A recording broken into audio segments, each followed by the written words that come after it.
So how's everyone doing?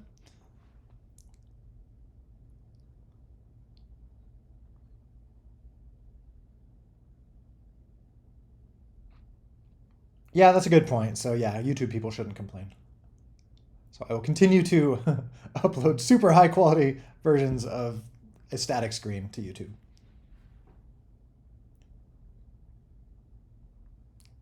Cool. Glad to hear you're back on track with BSE.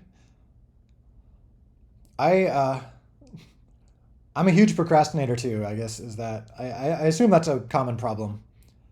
Um, like if there's something kind of boring that I need to be doing, I will find any excuse. I'm actually a productive procrastinator. Like I will get stuff done, but in like things that I'm not supposed to be doing, you know? So I'll just like code something that's completely unrelated to what I'm supposed to be coding or something like that. Is that how it is for you? Or do you have a normal procrastination routine?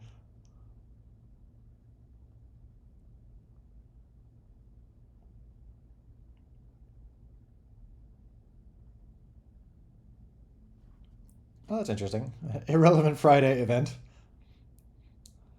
Well, I am. I mean, I do kind of like incorporating gameplay into these sometimes, like at the end, or I love seeing the new BSE updates, or if other people have stuff to show.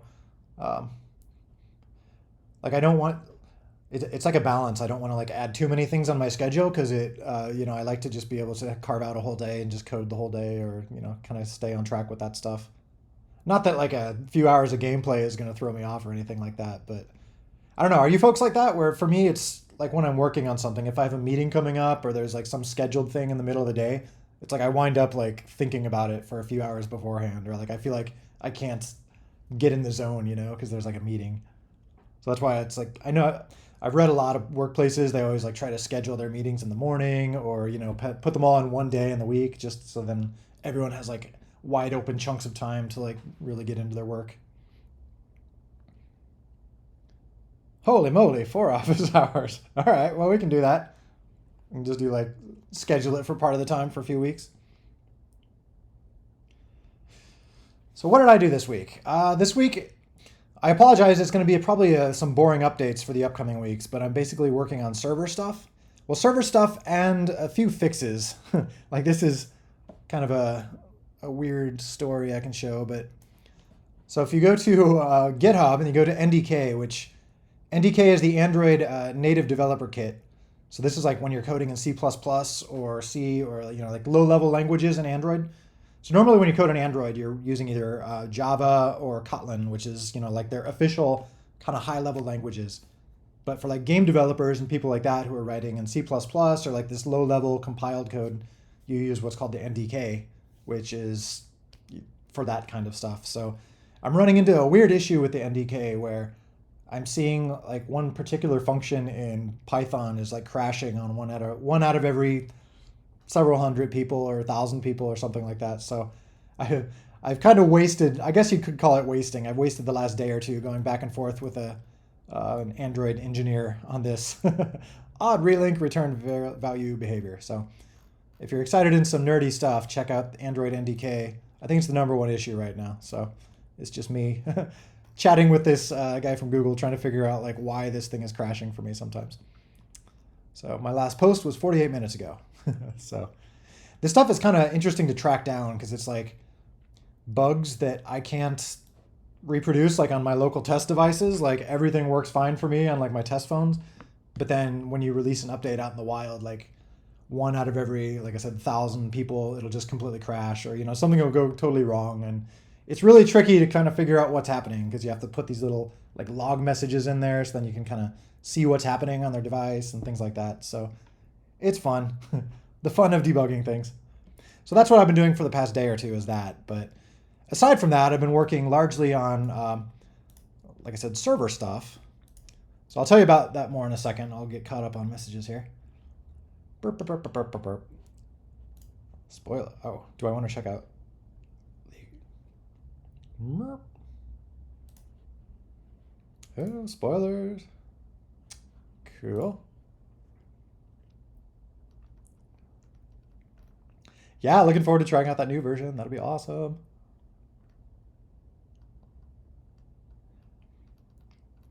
So new additions. So basically, what I'm working on with the server stuff is I'm trying to get some pieces in place for squads mode. So that, of course, that'll be a huge new addition. Um, Technically, squads mode is supposed to show up in 1.9, but I think I've been mentioning to some of you I'd like to get like a basic version of it going, maybe in 1.8 or yeah, probably in 1.8. I think I'd like to at least start testing that. Because things like that, it's like I want to give them a lot of time, like in the oven, so I can get all the bugs worked out and get everything working really well. So that's basically what I'm working on. Um, I think I mentioned a week or two ago, like the first version of squads mode will probably be super basic. It'll basically be like you could form a squad and then play like a text-based game, or something like ridiculously minimal. Um, but once that's in place, then I can slowly build the text-based game into full bomb squad. So that's kind of, to me, that seems like a clean way to implement it. So that's what I'm working on. So hopefully it won't be too long before I have something really, really basic and broken and simple looking to show you all as far as that goes. So I don't know, I hope that's interesting to people to kind of see things as they're under construction. I'm trying to, one thing I could try to keep all this stuff like secret until it's all polished and not totally ready to go, but I'd kind of rather just like show you all and we could kind of iterate on it and see what people think about things. That's always a tricky consideration, is like, do you show people things very early when they're still very broken and very in progress? That was a question we'd always have to ask, back when I was working at Pixar in movies and animation, is like, if you have something you just started working on, but it's like really ugly, but you kind of know where it's going, like, do you show it to the director or do you show it to get feedback? Because they're probably going to see like, they'll probably be like, maybe they won't see like where you're going with it. Maybe they won't see like your plans. They're just going to see this like broken thing, and they might be like, no, do it totally different. So that's always the danger, like when you show stuff too early, is you might get feedback that is not really, it's not feedback on where you're going with it. It's feedback on like the ugly thing that you have right now. So anyway, that's a long way of saying that I hope you all don't mind some really ugly version, like in progress versions of things like squads mode, because I plan to be pretty open with that stuff. So hopefully there'll be a version 0.1 of squads mode, or like very early version of squads mode before too long. But on the same note, bomb squad in the new version to make it more attractive. I mean, squads mode will be the big thing. That might not be an official thing for 1.8. The big things in 1.8, we haven't seen Roadmap Seagull yet, but yeah, the big things in 1.8 will be downloadable assets, which means I can add more characters and maps and things like that to the game without requiring everyone to download a full update. So that's very excited about that. Or unless you were asking about new additions to BSE, in which case I don't know. Love it.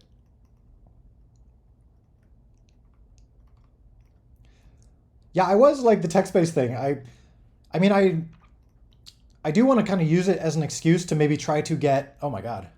That is a scary roadmap seagull. That's like, that triggers something like base, like fight or flight response in me. I'm terrified of that. It's some like basic level. It's like my reptilian brain is like, run away. But yeah, I am kind of excited to, I want to get some of the stuff in place where you can use workspaces to like define games that people can play using squads mode, So kind of getting those pieces in place, even if the only games you can define are like text-based games. But I still think that would be fun to just like unleash that and see what people come up with. Like we can have a contest, like who can make the coolest text-based RPG in 1 week or something like that. I don't know. But we'll see. But there's that would kind of give a nice opportunity to get some of the like chat-based stuff working well, So like one thing that I've been wanting to get in there for a while, as you all know, probably there's the built-in hard-coded kick system in existing Bomb Squad, but it's like text-based and chat-based and super rigid and just dumb. The whole like type 1 to kick Bobby. That'd be way cooler if there's a little bit more control on the server side where it's like, hey, make a button pop up for everyone that's like kick this player, or like yes or no. Like give them some choices or make it easy. You know, don't ask them to type cryptic commands. So this could be an excuse where, you know, if we have RPG text-based RPG week, we could use that as an excuse to maybe get some of that functionality in there, like buttons. Like press this button to use your sword. Press this button to cast a spell. You know, something like that. Just that way, you know, that functionality would then be in there for things like kicking later, you know. It could be cool. Yes. We'll do fully text-based bomb squad. Like type throw to throw your bomb. 1.8 soon. Not too soon. I mean, the 1.720 update, that was a huge part of the work. That basically puts all the foundation in place that I need for 1.8, but now I just need to implement the 1.8 stuff. So it'll still be a little while, but I'm hopeful that it'll be interesting to see, because a lot of this stuff is I can just kind of release partly done versions and it's not going to break the old stuff. You know, as I've kind of explained before with like Scene V2 and stuff like that, you know, I can be iterating on Scene V2 while Scene V1 is still working. So it might even be something where like it's not like 1.8 is going to be a huge, like suddenly things are changed. It's more just like it's going to evolve towards 1.8. So, you know, the difference between like 1.7.65 or whatever the last version winds up being and 1.8.0, it might actually not be a big difference.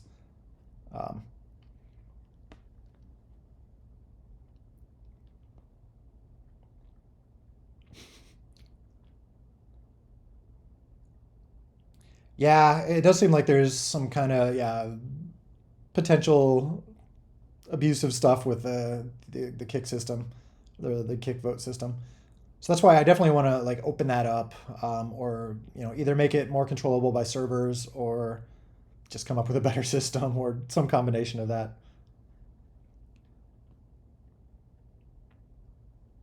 Boneless 1.8, yes. So yeah, maps are all photogrammetry. There's some photos lying around here somewhere. Files.ballistica.net. There's some old stuff. Wait, no, where is it? Merp. Somewhere in here, Bomb Squad promo, I should have a better webpage on this that actually has previews and stuff, so I don't have to try to remember which construction. Here. Oh, this is lots of construction. There's a button. That's very exciting. Isn't that a wonderful button? What is this? Oh, is that used in the game? Is that like for that might be like the little text icon for, oh yeah, that's probably like the up, left, down, right thing. Some of these, like, I don't remember. Oh, there's coins or tokens, which are not actually really in there yet, but there they are in front of my microwave. Very exciting. There's me and a friend's dog. I really don't know why this photo is in there. That's not in the game. I should put that in there just because it wound up in this directory. I should put that in the game somewhere, like a little Easter egg. Like, you beat the game. Here's Eric and a dog. Oh, there's old school, like janky original, like slapped together spaz. He's still in there in like a screenshot or two. Oh, there's there's this completely. You can see this map. I'm like, it's been a while. I'm forgetting map names at this point, but you can see the version of this in the game is totally like modified and flattened and simplified.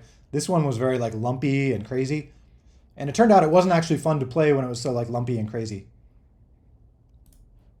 Oh yeah, Crag Castle. Or Craig Castle. Yeah, it's bad. I haven't been, like, I feel like I haven't been in there with the maps and like doing map related stuff and tweaking maps and levels and stuff. So like I'm starting to get like, I have to think for a minute. And I'm like, oh, what was that level called? There's Santa, of course. Well, anyway, sorry, that wasn't actually what I was looking for.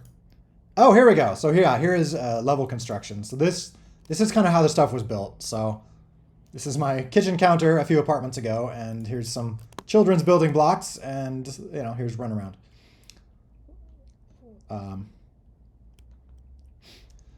So yeah, these days this looks way fancier than like the more recent ones. For some reason, there's lighter fluid here. I must have been burning something or trying to clean off some sticky stuff from something. I don't actually have this camera anymore. Like these days, I just use my phone because like phone cameras have gotten so good. But back in the day, this was like my super old Mac and a decently nice camera and stuff. I used these for like the original game levels. And then, oh yeah, there's another one. And then yeah, here is in Maya, just kind of recreating the level, and then like taking all those photos and texture mapping that on. A lot of you have gone through this process, or like discovered this process yourself. I know. And then yeah, there is the textured model in Maya. So just kind of like, and then hacking some of it. Like you saw, I was just in the middle of my kitchen counter, but I didn't want the whole kitchen counter here, so added this little kind of fake part here and stuff like that. Oh, there we go. And then there's the actual game. So yeah, that's kind of like how that's how things kind of worked. So it's like a combination of building things in real life and then just like hacking stuff and making changes. Like there were certain things, like these little pillars here. I'm curious. I don't remember. It's been long enough. Like I don't know if maybe I changed them to not have these like tops like this. Or maybe I changed them and then like took more photos. I don't remember. But that might have been a change I made in Maya. Like that always winds up being a thing like that, where it's like there's certain like hacky changes that, for gameplay reasons or to make the level more playable, or, resizing things, just kind of pushing stuff around just for gameplay purposes. It always winds up a little bit different than, the original model of it.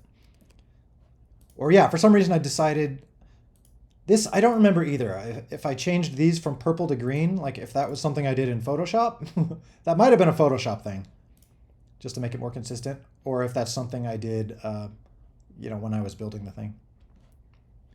Is Bomb Squad real? Yes, it's totally real. It's not actually a game. It's just a live stream of actual events.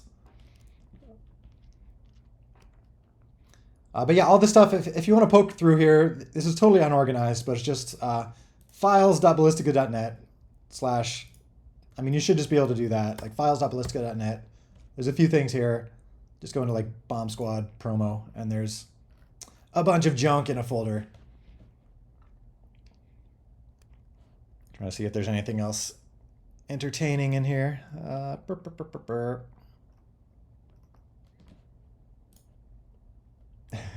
Here was an old stress test where I was like gathering up every controller I had and like seeing how many I could connect. This was like to the NVIDIA Shield Android device back in the day. So that was fun.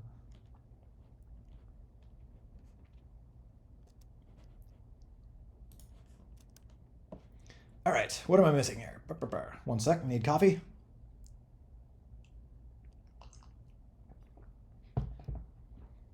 Yeah, I would love to do like live map making coffee hours. There's this part of me that's like, I want to make it easier and easier. And, like right now, my old method is super janky in terms of like what I have to build in Maya and, the way it's kind of put together. Like, I'd love to make that all easier. So it's like a decision of like, do I show my old janky way that is probably going to just confuse and terrify people? Or do I work on making it easier and then show? But it's like, I don't want to like leave people waiting forever. So, all these decisions.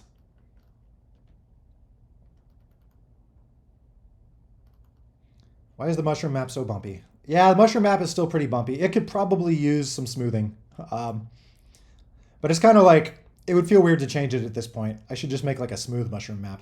That could be fun. Something that's like, yeah, like Doomshroom, except like completely smooth, or maybe more steep. Well, maybe not more steep. I feel like the characters don't handle slopes very well, so maybe that could be improved. I feel like it's like not fun to like be going up a slope or going down a slope. I don't know. It seems like it could be possible to make that more fun. Oh, Roadmap Seagull, what happened?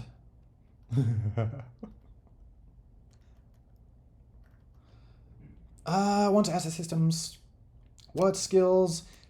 Probably at first you'll just need to know your way around Blender a little bit. Yeah, we should do some... I don't actually know my way around Blender. I need to learn my way around Blender. I have Maya installed, and I'm paying for an official Maya license. But Maya is very expensive, and I probably shouldn't be wasting money on that. So, And Blender is getting like super awesome these days, so I really need to learn Blender. So it's just one of those like it's on my to-do list along with the other 5,000 things. Ooh, I'm still very excited to see where this roadmap seagull came from. Are we able to speak? Yeah, you can speak if you like. I mean, if you can type questions, that depending on it can go either way. If you want to speak, that's cool. Like ideally, if everyone types, that works well. But feel free to speak also.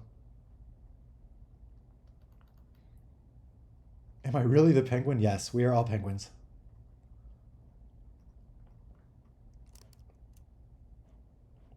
Yeah, with the Google Play account, yes, the version from the Google Play Store it'll just you should be automatically logged in with your Google Play account. It should be like V2 account and all that stuff.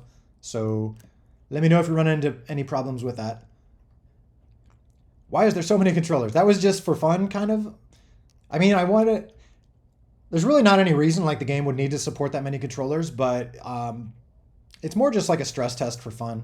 There's a YouTube video out there, I think on my channel, where I connected like 35 controllers or something. I think that was on the Mac version, but yeah. The game freezes lags when playing with my friends.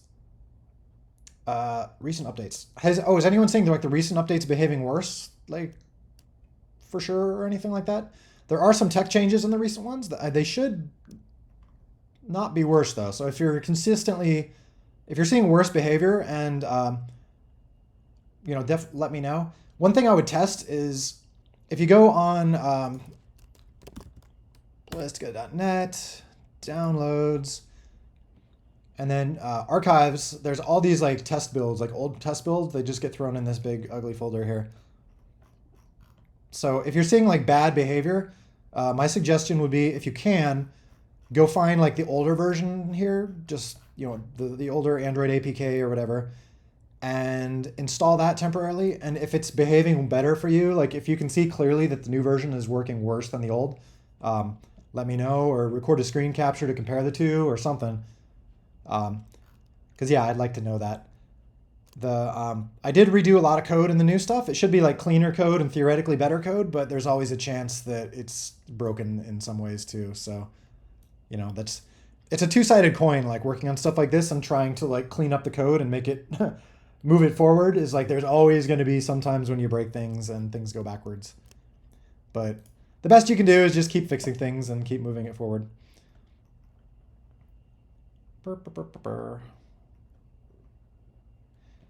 Any plan info on ranked mode or similar? Skill gap. This is a good question. Oh man, there's so much stuff here. This is a good question for skill gaps, and this is one of those things where I kind of want to get squads mode working so we can start to figure out the answer to this. We can place players in different leagues, things like that based on their winning percentage, or or have people select their own leagues they want or something. But then there's people, smurfing, where really good players want to go into the bad leagues and just own people, and that's not cool. So we'll have to see like what seems best. Is there I don't know, is there like an industry standard, or like do games have this solved, like competitive games? Is there a good way to address this sort of thing? Do people know?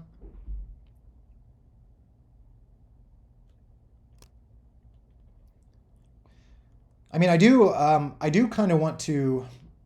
I do want to build the concept of like leagues. I was mentioning this last week. Building the idea of like a league is some scriptable thing, almost like coding a game, but you can code a league, which is basically a system of games. So like people could join your league, and then it'd show like league rankings, and like your league could be up to. It could be up to your league, like how it match makes and stuff like that. So like who gets to play against who and things like that. So maybe people could, depending on the type of league that you're running, pick your own system for how people get matched against each other, or this or that.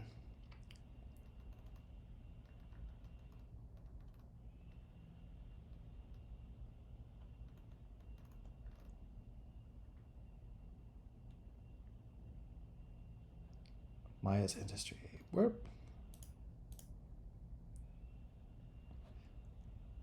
Oh, I think if you get good at Blender, Maya is kind of industry standard for some industries, but I think Blender, I would be surprised if Blender doesn't displace it in a lot of cases. You know, it's just like, I see Blender is similar to like Linux itself. Linux started as this like dorky hobbyist operating system, but now it's used like everywhere. Like servers use Linux, tons of stuff use Linux. At Pixar, they switched from Silicon Graphics, which was big, fancy, super expensive graphics computers in the '90s. They switched from that to Linux, so we were using Linux there. So I see Blender as being similar. Like if this trajectory doesn't change, and it seems like things like Maya, they've been around for a long time, and yeah, they're standard, but they're also not like evolving. And so I think Blender is improving constantly and evolving. So I don't think there is any downside to learning Blender. I mean, if in the worst case, like if you learn the basics of 3D modeling and things like that with Blender, I mean, all those, it's like switching computer or switching programming languages. It's like the basics are still applying. So even if you didn't need to learn Maya, you'd probably be able to like translate your skills. So don't fret too much about Maya. Like I said, I do want to switch from Maya to Blender at some point. I worked in Maya for like many years, so it's like I'm like procrastinating on that because I don't want to like relearn everything. But I just love how like slick Blender feels. Like I'm just gonna, one sec, if I can get my dock to show up. I just like every now and then I just like launch Blender. It just feels nice to launch. Oh, now it's gonna like crash on me just because I said that or something. Blender, what are you doing, Blender? Oh, there we go. Save new settings. But just the whole UI, like it's so like resizes so fluidly and everything just feels so like slick and clean. Like Maya feels kind of like it's nice, but it's it feels more like janky and old and crusty a little bit. Blender just feels like cool. Anyway, that's completely unrelated to like what you can do with it, but I'm just saying like it has a nice feel to it. Oh my gosh, I cannot keep up with this chat stuff.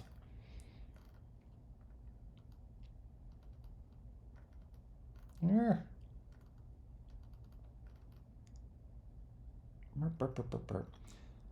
But yeah, some of you can learn Blender. You can maybe you can teach me. We can have like we'll have a live stream event which is like teach Eric Blender.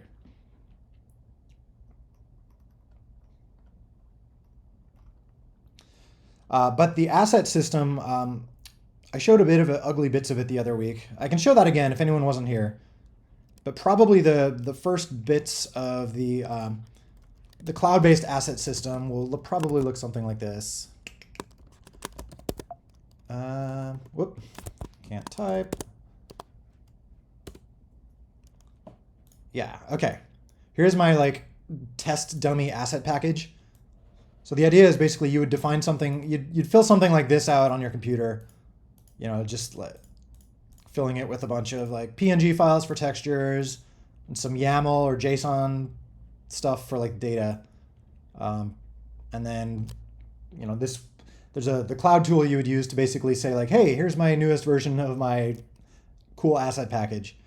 And so we'll have to come up with exporters or something like that to basically dump like meshes into this thing. So like this is what mesh data is. You can see here it's just like JSON data of like, hey, here's vertices.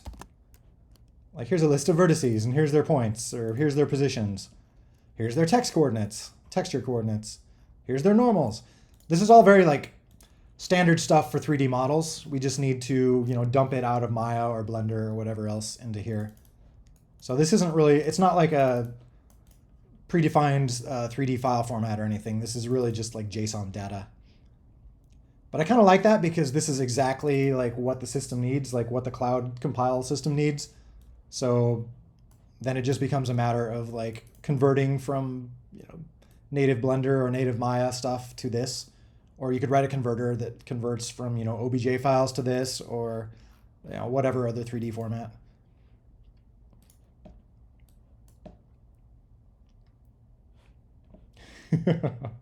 Eric has no deadlines. This is true. Occasionally I have deadlines. Occasionally I will like find some excuse to give myself a deadline. Like probably the biggest example was the initial Android version because I was working I was working with people at Google because they were going to show my game as part of Google I/O keynote stuff, which didn't wind up happening at the last minute because it has bomb in the title, but that's a funny story. But anyway, there was a very specific kind of deadline for that, so that was kind of fun and kind of stressful at the same point. It was just like, oh, I needed to get like the net coding working by February 34th or something. Except 34 isn't actually a really date, but really a date. But yeah, that's it's the blessing and a curse of working for yourself is there's no real deadlines, but it's also like if you don't have deadlines, it's hard to get things done too, or it's easy to just like polish things infinitely.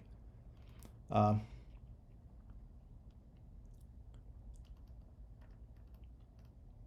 told me to mention when my servers are ready, so now I'm mentioning it. Playing on them tonight. Oh sure, yeah. If you have a, yeah, why don't we at the end of the stream? If you got servers handy, let's hop on and play.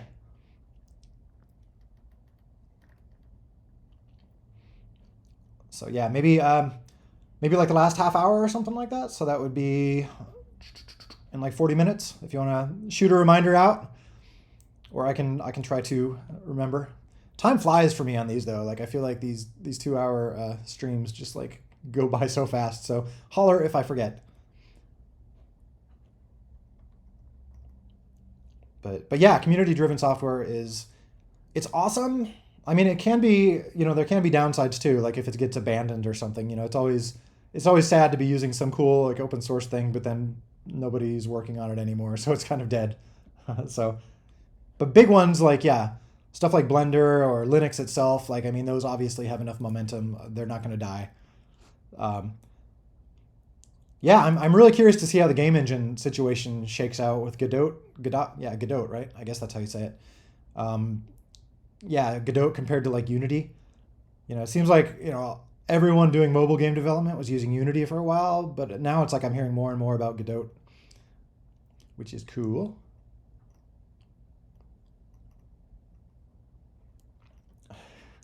Yum L.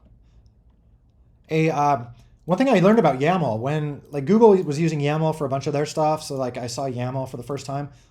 But one cool bit of trivia about YAML is it's fully backwards compatible with JSON. So anytime you see one of these like stupid YAML files for configuring something, like you can just toss JSON code in there. That's literally what this is. It's just JSON code.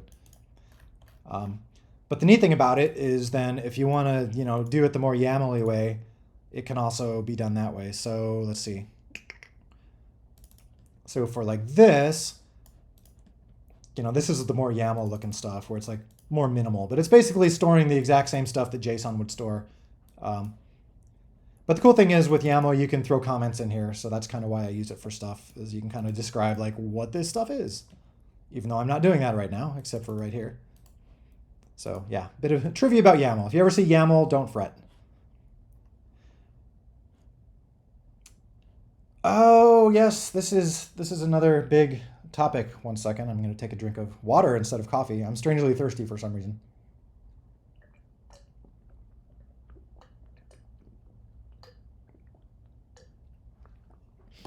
Yeah, Mel.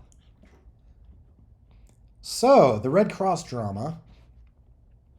So for anyone who didn't see, this week or last week, I changed the Red Cross to a Green Cross. I think this one has the Green Cross. Yes, med packs now have a Green Cross because the Red Cross is copyrighted technically by like the International Red Cross. And I think a number of years ago they sent out maybe, or I don't know if it was a lawsuit or a cease and desist to some like big video game that was using the Red Cross, saying like it's not supposed to be, it's only supposed to be used for, to denote like real world medics. So yeah, I mean, I'm guessing like it's been used so much in video games, like in so many places, that I wouldn't see them, going after everybody. And also, they're probably, if they go after anyone, it would probably be like the big fish, like the EAs of the world and stuff. But I want to be compliant and all that stuff. But it does get me wondering. I've had some people say like the Green Cross is hard to understand or doesn't look weird, or it looks weird. I don't know. What do you all feel about the Green Cross? Like, do you feel like you'll get used to it and that'll be okay for med packs? Because I was thinking we could do other stuff too, like change it to like a purple cross or something that's like kind of close to red, but like a little different. If that would feel more like what we're used to. Like, are you guys okay? So green cross is okay. Anyone speak up if you have strong opinions about this. I saw. I was thinking like, oh, what if it's inverted? What if it's like a white cross on a red background?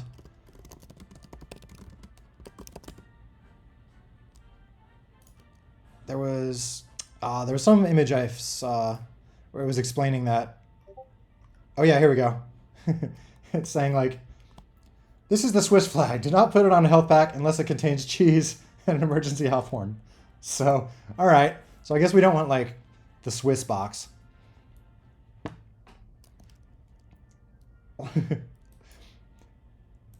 Uh-oh, see, there's some, oh man, little contention here. Does Discord allow like polls or anything like that? It's one of those things too where I feel like changing it feels kind of jarring because it's different and we're not used to it. But like after a few weeks, we'll probably be used to it, and then it would probably feel jarring to switch back to red.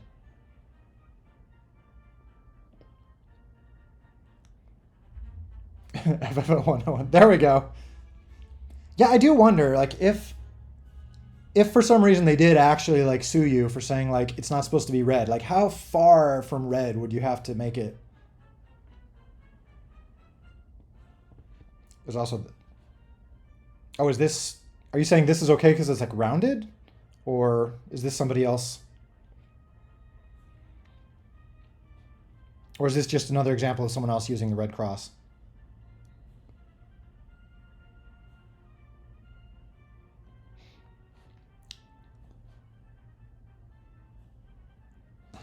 Yeah, there's the Swiss box.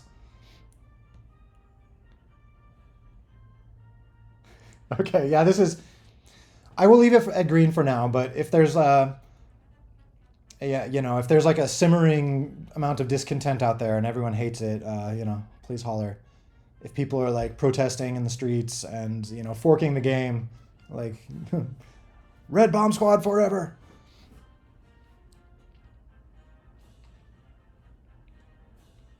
I'll make all power-ups green. See, I'm all about purple. Like, purple is my color. You can probably see there's a lot of purple in the game, so that's why I was thinking, like, what if it was, like, some reddish purple color? But, all right. So, yeah, for now, this is, I guess, what you'd call a distraction, so I won't think about it anymore. That is a good point, though, that there is that, where was that? Up here. Oh, did I go past it? I probably went past it. But, yeah, there's, it still shows up somewhere in an achievement icon, so maybe I'll have to fix that. Though if the International Red Cross like sent a team of lawyers after me for like a tiny icon in one achievement icon in like a small indie game, like don't they have something better to do with their time? But so at the same point, again, I want to be like fully compliant and stuff. Someone was saying like this is actually a violation of the Geneva Convention, so that's kind of funny. I'm violating the Geneva Convention by having a red cross in the game. So yeah. Is there something else like I feel like I'm thinking of, games I played growing up and, there was always like Red Cross was always the health pack thing. Is there something that's like a common standard in modern games, or is it just kind of a little of everything?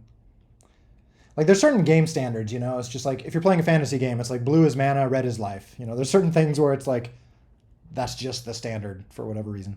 It seems that way anyway. So I'm curious, like, is there a new standard for health packs?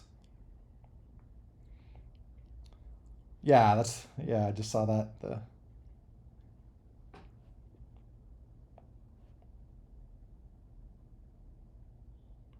So saying, yeah, so technically, yeah, white on green is the ISO standard for first aid.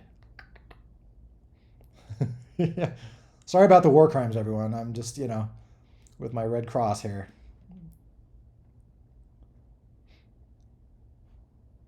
Ooh, what is this?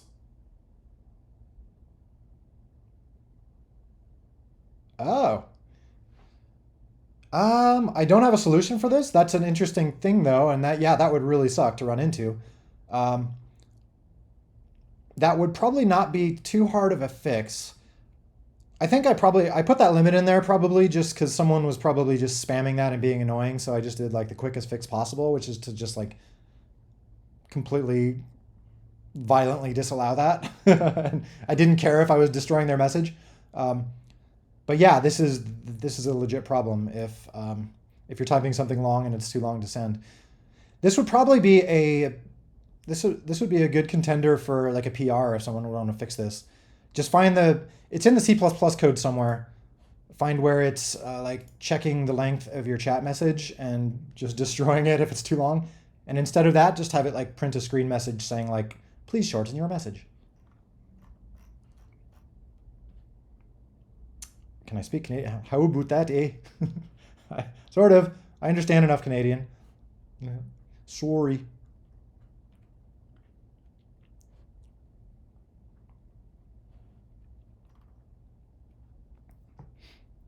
Potato.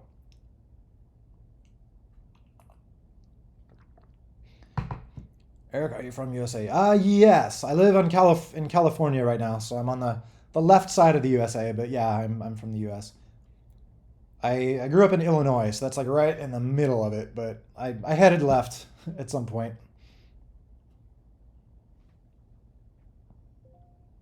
Ah, Aaron the Gamer. Thank you. Glad you like it. Or is it Eren? Aaron? That's yeah, interesting. Eren.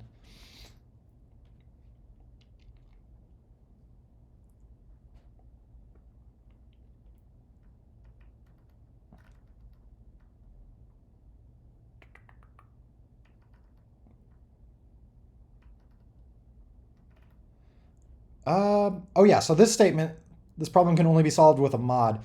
I mean, now the best the best fix for this would be like in the engine itself. So here let's poke around. I'm kind of curious to see. I always have to think for a minute now after like this refactor of like where did I put that code? uh, oh, that would probably be in the UI stuff. So okay, so that would be well. First off, let me get rid of that. Let me do the public version. So that's less code to sort through. So let's go to local docs, Ballistica, burp, burp, burp. So that would be source assets data. You always got to say it like that. Python. Oh yeah, UI. So UI v1. Oh no, UI lib, UI v1 library. So all the stuff that uses UI v1. That would be, so there's a little window in here somewhere, which is like the chat window. And I'm trying to remember where it is. Some of you probably, party, is this it? Party list chat window. Okay. So not really, oh, why am I seeing, why are we failing here? Well, it doesn't really matter. So yeah, here's the party window. Party. And, oh, why is that failing?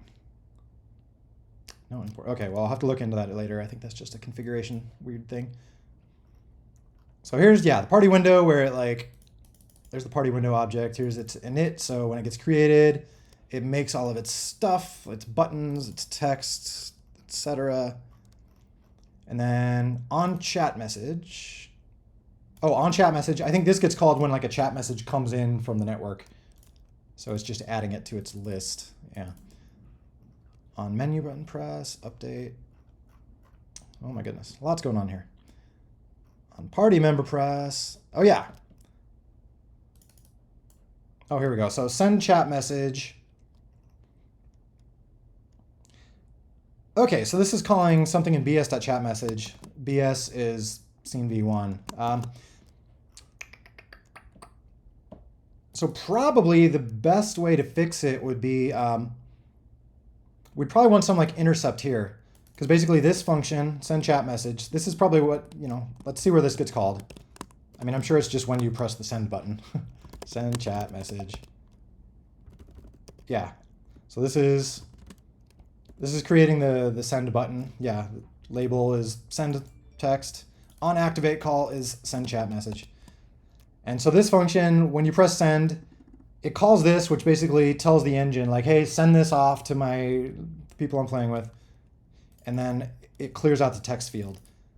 So probably what we'd want to do is something like text equals, so let's grab the text, which is what this is doing. Text equals that.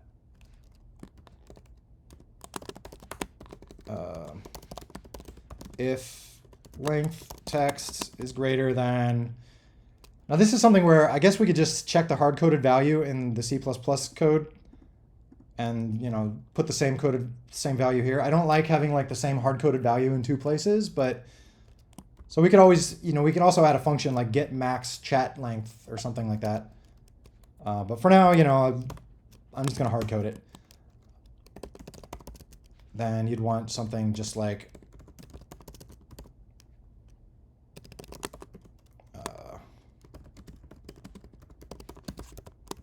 something like that, and then yeah.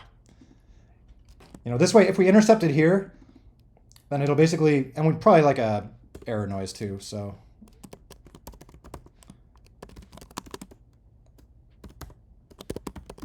Yeah, there we go. So yeah, this way it would basically say like, okay, grab the text that I've currently been typing. If it's too long, tell people it's too long and don't do anything. Otherwise, send it off and clear the text. So yeah, if someone just wants to basically do this exact thing and submit a PR, like I would be happy to take it. Or I could just try to get this myself soon. Either way.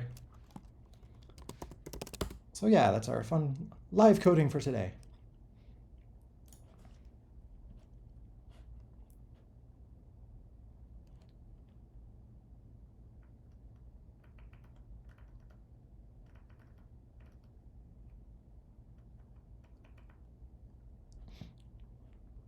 This would be interesting. Like, I'd be curious. It'd be interesting to like do some stats on this just to see like what characters people play with most often. What version of macOS are you using? I always stay up to date. I'm I'm using Ventura 13.5, which is technically not released yet. This is I always like grab not beta updates, but this is a release candidate for the update that'll be coming out probably Monday or yeah, maybe next Monday or Tuesday or something like that. So yeah, I try to stay up to date. Occasionally I dabble in betas and stuff on my other devices, and I'll usually install, like I said, release candidates just to like, because I'm impatient. It's nice to get the new stuff. But yeah, I learned long ago that installing betas on my primary work device is not a good idea, as exciting as it may be.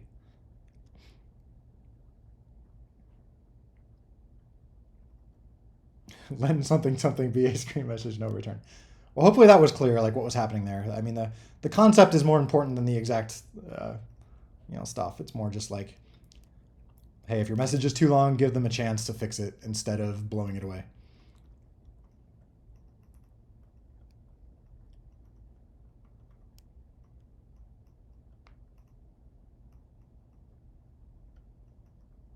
Ninja fat pig.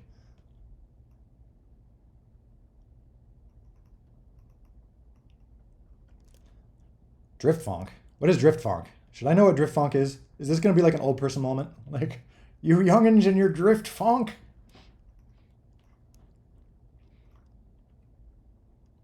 Basically cowbell overuse. Oh, now I'm you have my attention.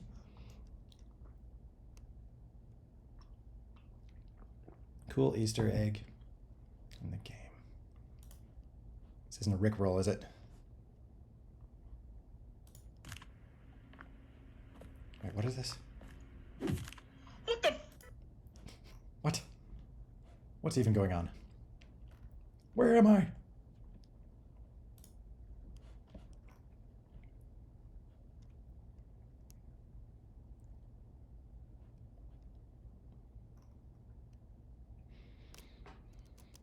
What happened while I was gone?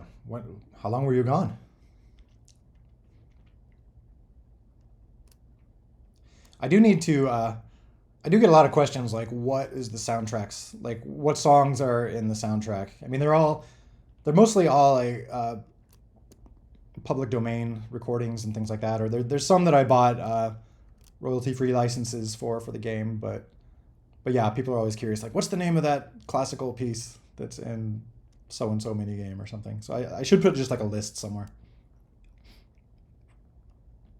Also, then if people could find like better versions, because there's some that are like, I like the song, but it's not my favorite recording of it, or it's like not the highest quality. So if people could find like better quality ones, I'd be happy to swap them out.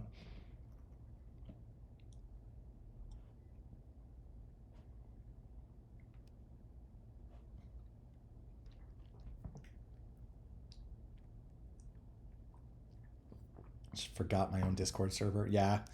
I still feel like a total Discord noob. I mean, I can like navigate around the server here and all that, but I feel like some old person getting lost and stuff. Where am I? Yeah, it would be. I mean, because there's some like the runaround. It's like I like that song and I feel like it fits the gameplay there, but like it's kind of like this synthy, sort of kind of cheesy sounding version of that. Like I have a nice orchestral one, but it's not like public domain or I can't use it in the game or anything like that. So I wish I could though. Ooh, Roadmap Seagull. Hi.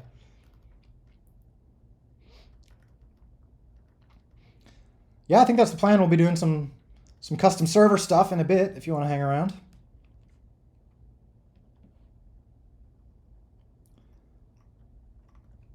Yes, 1.8 should have new characters, I think.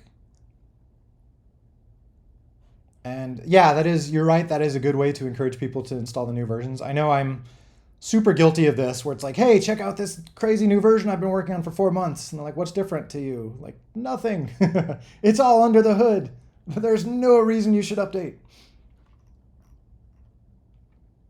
Ooh. Oh yeah, I love In the Hall of the Mountain King. Oh my gosh, this is like extra epic.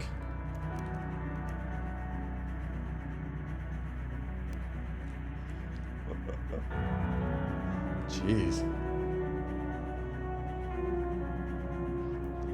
See, this almost feels like too epic. I feel like the game cannot support epic levels this epic. Maybe like, well, maybe it could.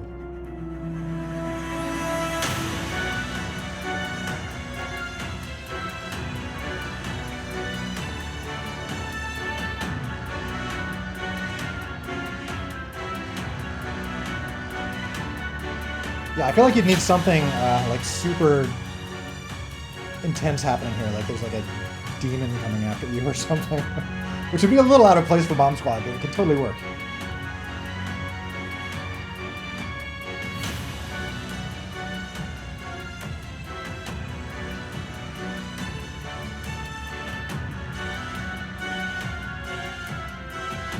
Melbot spawns.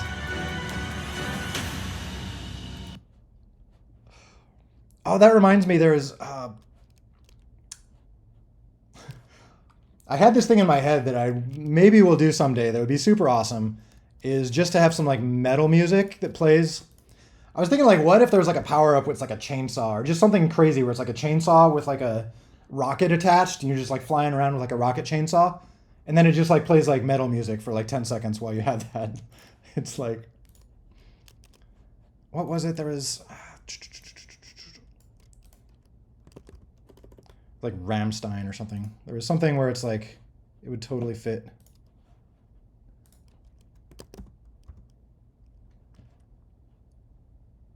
One of these Rammstein songs sounded totally like someone with a rocket chainsaw. Like, no. Melly, what? Oh, there we go. Like you pick up rocket chainsaw, and then it's just like this music, and like you're flying around with a rocket chainsaw for like 10 seconds.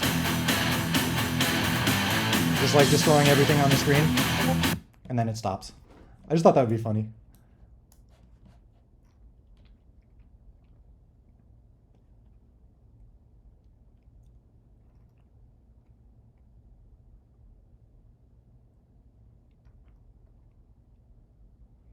Of course, I mean, I'm sure I couldn't use Rammstein, so I'd have to find something that just like is evocative of Rammstein. Or if any of you guys like play guitar in a metal band and you want to contribute to the game, like please let me know.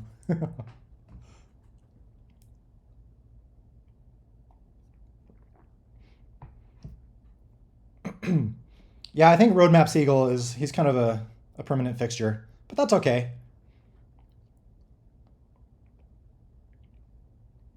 All right, bye, pro gamer.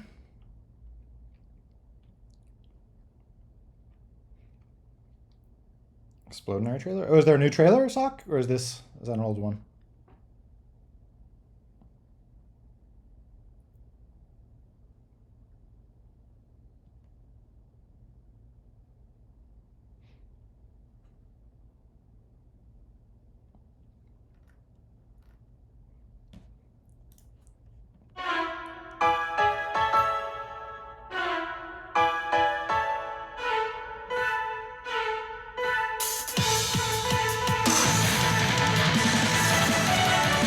Ah, yes.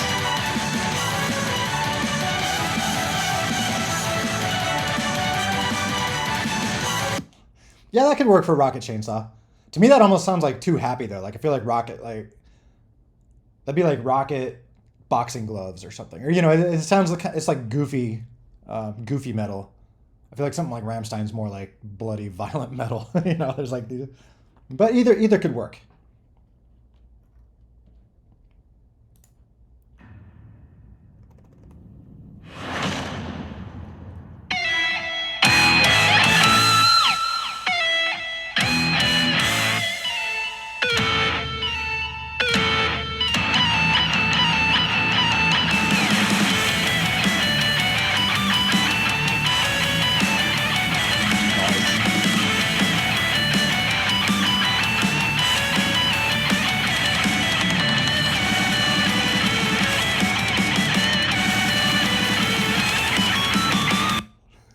Yeah, that could work too. To me, that sounds like glorious. Like the feeling I get is like glorious metal. Like you're just like laying waste to millions of enemies or something like that. And I guess the chainsaw thing could kind of apply there. Oh, sweet. Oh no, bad Discord.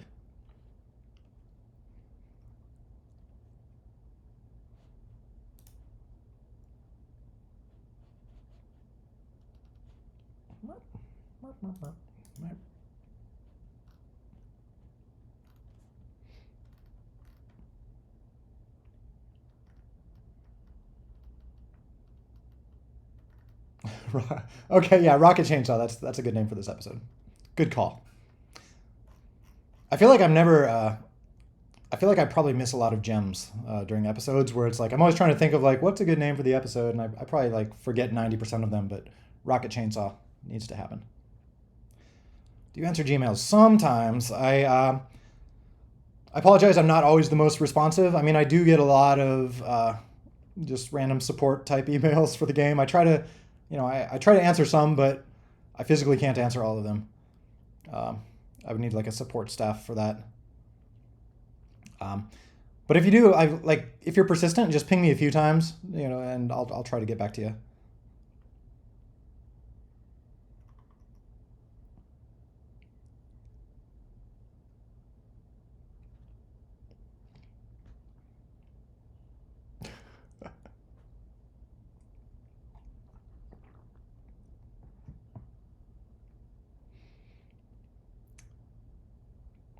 How do I increase the player's default grenade throwing number to 10? So you just mean like make them throw farther?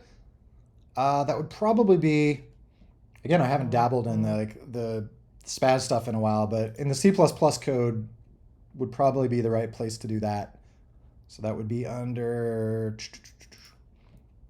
source ballistica scene v1, which is all the gameplay stuff. Node. So this is all like the low level bits. Come down to spaznode.cc. So a lot of like the low level physics for spaz will be here. You can see there's lots of spring values, stiffnesses and dampings and this and that here. So lots of finely tuned little numbers. But if you look around here, there should be like somewhere where he throws stuff, and then there should be like some strength values. So you could mess with that. You might be able to do it in some ways through the Python layer too, but if you want to get like really exact and low level, this is where you do it. The thing to be aware of though is this will kind of break the game if you play net play, because the other people in the game will probably not have your modified numbers. So you're going to get like weird snapping effects and stuff like that. But if you want to really just go hog wild and play with the physics, this is where you'd do it. Spaznode.cc. Bomb Squad feels smoother currently. Is that an updater? Yay! I did, I did rework a lot of, kind of like the frame drawing stuff for 1.7.20. There were a lot of just kind of cleanup changes in there. So, hopefully for some people the frame rate is smoother, or maybe it plays better. Like I said, someone was mentioning the opposite earlier. So if that's not true, let me know also. But it should try to like find a more smooth frame rate if your device is running at like a non-standard, like 90 hertz or something like that. It'll hopefully behave better now than it did. Because previously it made the assumption that like everyone in the world is running a 60 hertz device. So there were lots of things where it would like try to draw at 60 hertz, or it would try to structure like the physics updates to line up well for 60 hertz devices. But if you're running like 120 hertz or 90 hertz or something weird, like 80 hertz or whatever else, like it probably looked weird. But now it's no longer really, 60 hertz isn't like a special number to it anymore. So it should hopefully line up for anything.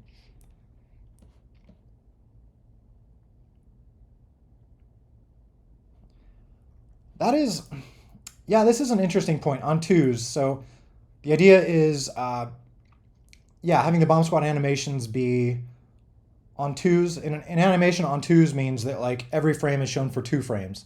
So that traditionally is for people drawing animation. They'd have to do fewer drawings.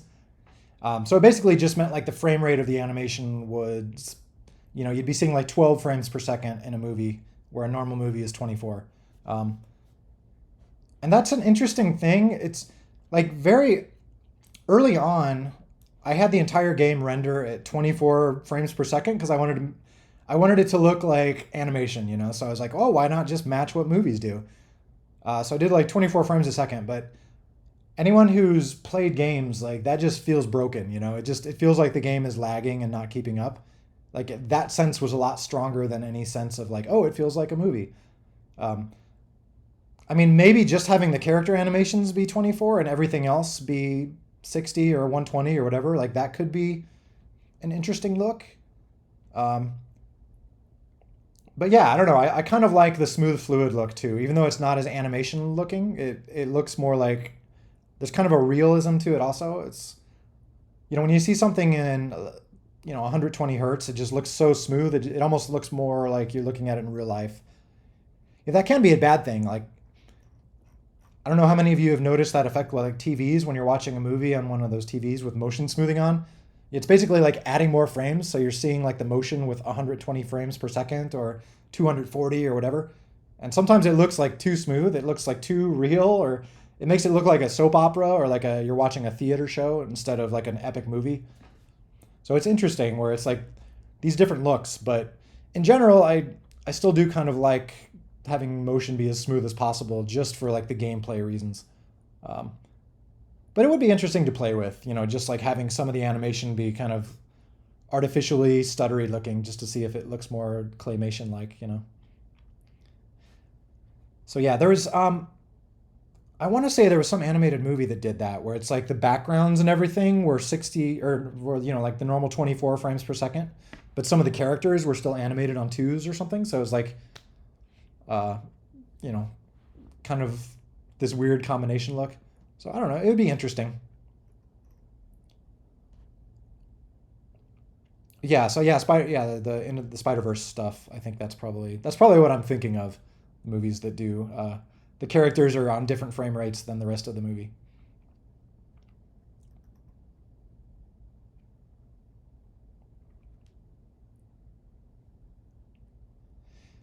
But yeah, that's the interesting thing too with, there's no animations in the game that are actually animations. Like everything is just physics at this point. My old version of the game, which I think I've shown you uh, some clips of like the way old version. That was all just keyframe animation done in Maya, just really simple, basic stuff. Um, my roommate helped me with that. My roommate Raphael Suter at the time. He was actually an animator at Pixar now, so that's cool. Um, but yeah, at some point, he always teases me because I ripped out all of his animation from the game and now it's all physics based. But yeah, at some point I switched it to be just like totally simulated stuff. So it's a little like non-standard when you're animating the characters. I've mentioned this before, but it's not like you're actually making an animation. You're just like coding in stuff, just saying like, "Hey, try to have your hand reach this point, and then move that point in a circle." And so then that's where the running animation comes from, stuff like that.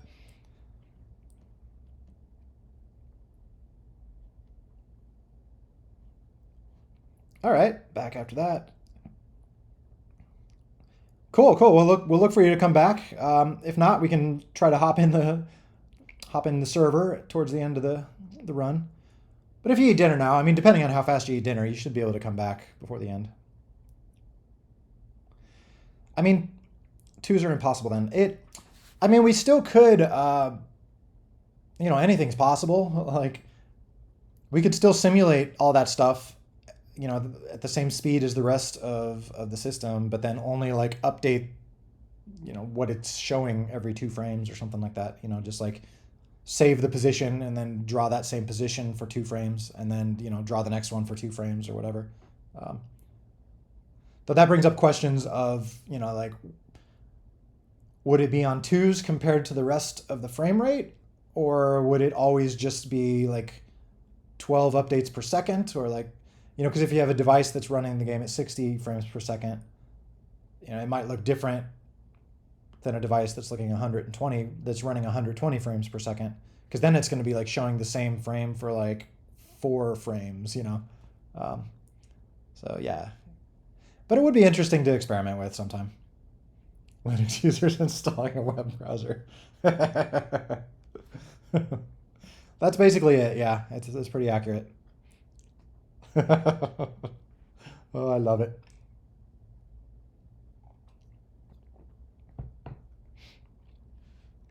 How many Linux users do we have here? Aside from Duwillik. He's our definite resident Linux person. I can't really qualify as a Linux person. I mean, technically, I spend all my time working on, like my master server and all my server nodes and things. Those are all running Linux. So I do a lot of like remote Linux stuff. Well, technically, Android is Linux. So I guess we're all running Linux sort of in some way.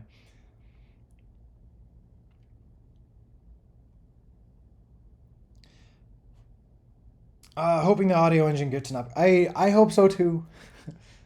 What I'm actually on that note, the last update I actually updated because Linux right now is or everything right now is using OpenAL. It's called for the audio engine, which is kind of old and dead. I mean, it's not dead. Like OpenAL Soft is still being actively developed, but like OpenAL on I'm curious, like the Linux version, is that OpenAL soft or is that still being actively developed? It's just like it's in general, it seems like not a forward facing thing. Like at some point, I'm assuming I'll need to migrate the audio engine away from OpenAL, or just like have different backends per platform, which would probably be the best way to do it. Not looking forward to that though. But yeah, I just updated OpenAL to the latest version on Android. Uh, Whoa! I heard a voice. Hello. Hey, Brostos. Yeah, I'm back with some more Discord Rich Present stuff. Cool, cool. How's it going? It's going well so far. So the thing is that for the mobile one, the Android one I made, Uh huh. it's somehow unsafe and it Unsafe. uses a user's token. Huh. Like which token? So, the Discord user token for the one used for logging in Oh, okay. to the accounts. Interesting. So I had a conversation Mm-hmm. with the Discord developers. They said that they can give me the better way for me to update the rich presence, Uh huh. but they're not. They are not willing it. They are not willing to give it to a third-party modder. To a what? To a third-party modder like me. Oh. Oh. Is it something where like should I talk to them and put like is that something I would need to put in like the closed source part of the game or something maybe? Maybe talk to them and Okay. request the feature. Yeah. Okay, cool. But yeah, anything you're learning about that would be good. Like I'd like to get that at some point once the party system is up. Get rich presence integrated with that as well as possible. So so yeah, thank you for looking into that. And one more thing, Uh huh. on Android, the mobile version of the game, Yeah. the on-app shutdown seems not to be working. I don't know why.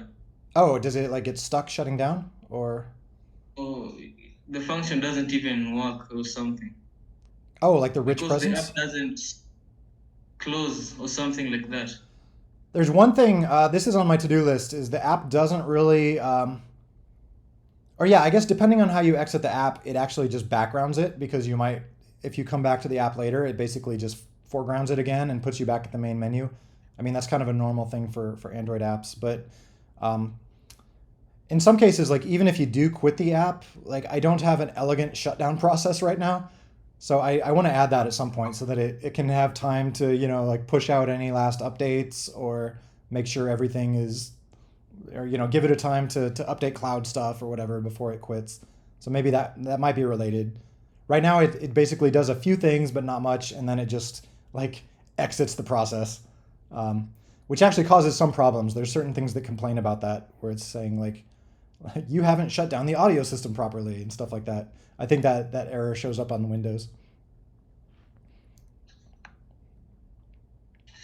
I think that's all. So cool. Well, thanks for the updates, Brostas. So yeah, I'm definitely looking forward to. I'd love to get the Discord rich presence stuff working well. I'd like for the squad system. I'd love that to be as easy as possible for people to like see like oh so and so's playing in a squad somewhere. Like can I join your squad or invite you to my squad? Like all through Discord or et cetera, et cetera.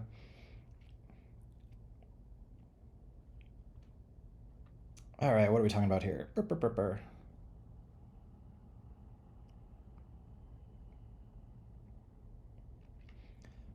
Yeah, I guess if we're talking about Linux, I guess there's different ways of talking about it. One is like, yeah, you're interacting with Linux, the kernel, through remote things or whatever. And the other is like you're using the Linux desktop. I guess when we're saying like, are you a Linux user? It's more like, yeah, I'm using desktop Linux. Because yeah, I feel like Android or Chromebooks, it's like all those things. It's all Linux, but it's not quite the same thing.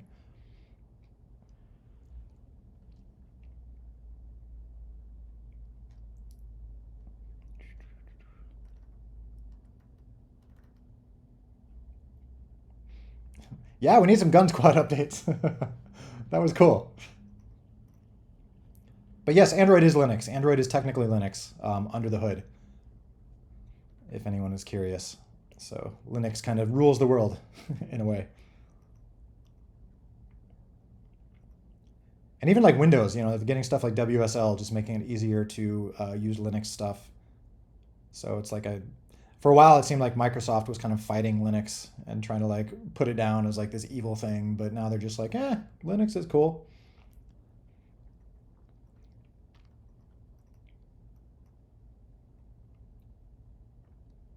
When you say prefer to go to game development, pros and cons as opposed to like working in film or like what as opposed to what else? Do I prefer game development to reading books? Or I don't know. I'm trying to think what is the other option. For me, I love game development, so it's just fun.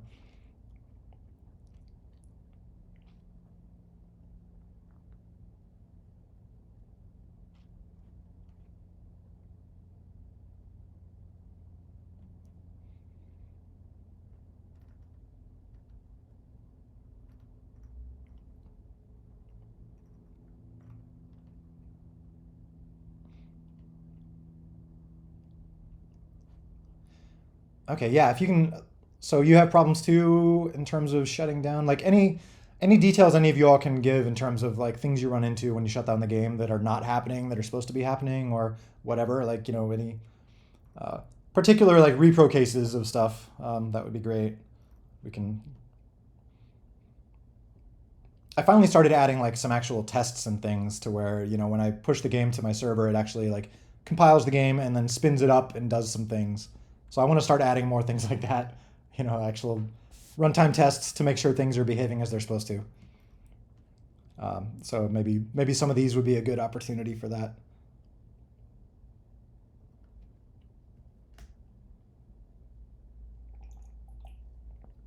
Yay. I mean, I definitely like, I would say the platform for like the Ballistica repo, it's not Linux, it's more just like POSIX or whatever you'd say. It's more just like targeting Unixy stuff. Because I'm doing, most of my work is on a Mac, though I'm running a lot of like builds and things on Linux. But, Macs have kind of the same Unixy stuff available that Linux does. So it's like, it's a nice common platform, I feel. Stuff like makefiles and, shell scripting and things like that, just because it works on Mac pretty much the same as it works on Linux. And then it can work pretty much the same on Windows nowadays with WSL. So it's a nice like universal platform, I feel. I'd like for people to be able to work with this stuff, in as many places as possible. I know there's a little bit of setup if you're running on Windows. You have to install WSL and things like that. So it's a few hoops you have to jump through, but at the end of the day, it gives everyone kind of an equal playing field. It's not like a totally separate process for working on Windows than it is for like working on Linux or something.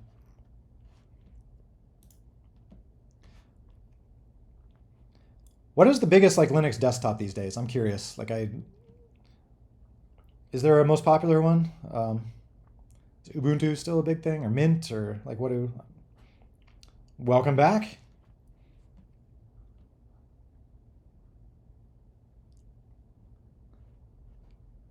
So what would a Bomb Squad crossover be? I'm curious.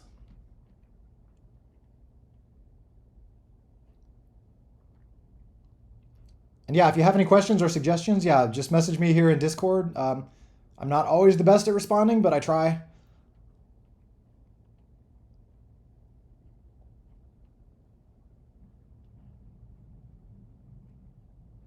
Okay, Arch, cool.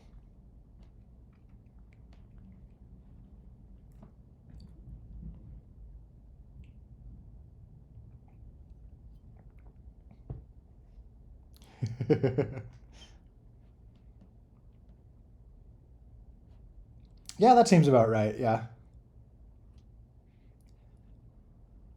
I feel like I've definitely gone through this peak with a number of things in life in general, in terms of, you know, Linux stuff or just, I don't know, computer stuff in general. I remember when I was a kid, like my dad had an old, it was a really old like Mac at the time, and when he first let me use it, the first thing I did was like install every single like system extension I could to just like make everything look crazy and different, and make all the windows have cool like window decorations and stuff. And then after a while, the thing became like so ridiculously unstable and like useless. It was like a good learning experience. It was like, yeah, you can do all this crazy stuff, but there's probably reasons you shouldn't, or it's good to be smart about stuff. So I feel like that was like this peak, the peak of stupidity, where it's like, yeah, I have this computer, I can install every extension on the earth on it. But then, yeah, eventually, yeah, then you start crashing and everything stops working, and then you kind of, you come back to a happy medium.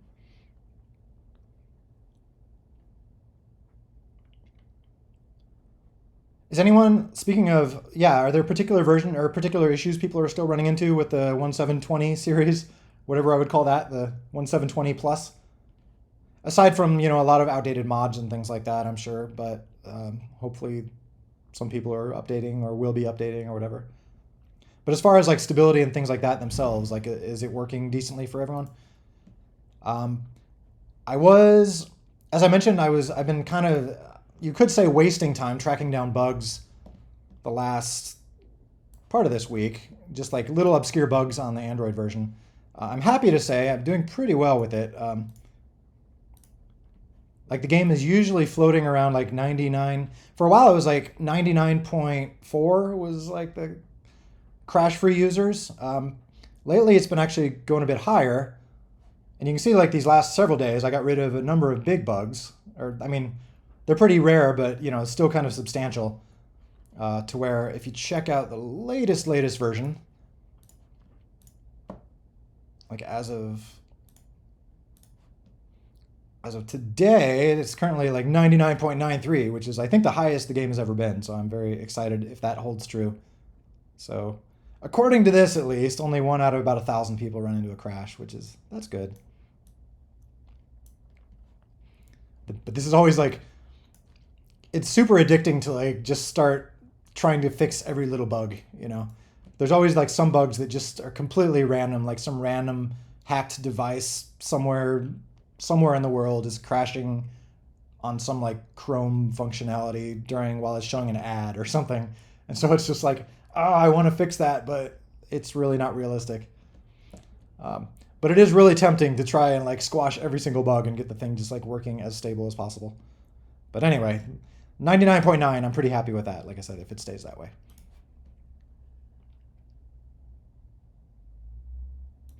Oh yeah, the Python 3.11 stuff. Yeah, it's all about. That's weird if you couldn't add that custom repo, huh? Oh, but maybe that PPA snakes, maybe that's Ubuntu only, or does that work on other distros? I'm curious, like, yeah, other folks, like non-Ubuntu people, like, how do you get the latest Python? Is there I know there's a number of ways. I mean, you can just build it from source if need be. Like, that's what I do on the Raspberry Pi to get the latest Python. Howdy. Show us your parrot. Oh, I don't have a parrot. Are you saying there's a picture of me with a parrot online somewhere? Um, if you're talking to me. But that was just some place I went to. I sadly do not have a parrot. That'd be cool. Actually, it probably wouldn't be cool. I hear parrots are like a lot of work. But yeah, 1.7.20 is Python 3.11, so we are up to date with the latest Python. Okay, build from source. Cool. Yeah, building from source. I mean, Python is so big and widespread. Like building from source should work pretty much anywhere. I always feel a little bit dirty doing that because like I love getting something set up where it'll just like update itself when I'm running my daily updates. So it's kind of a bummer to have something that I have to manually update, but it's fine.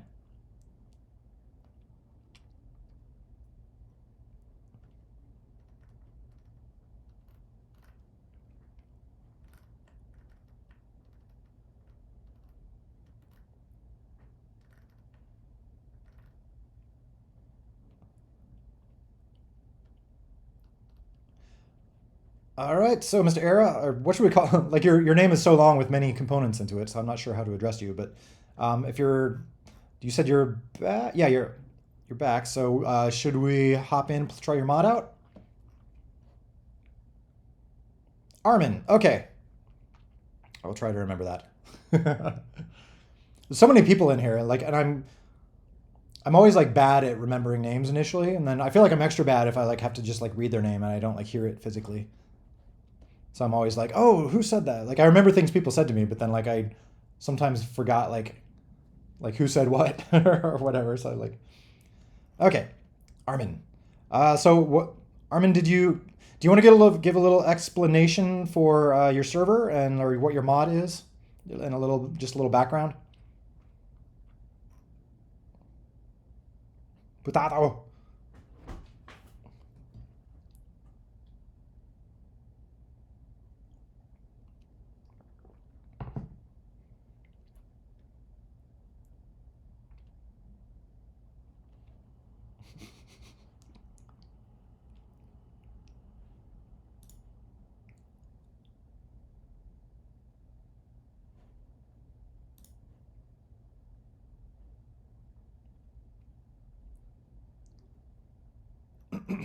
Yeah, 1.7.19. I think I forgot which version first started using Python 3.10. But yeah, 1.7.19 was still on that. I had to do some like build system adjustments to get 3.11 working, but I finally did that as part of the 20 update.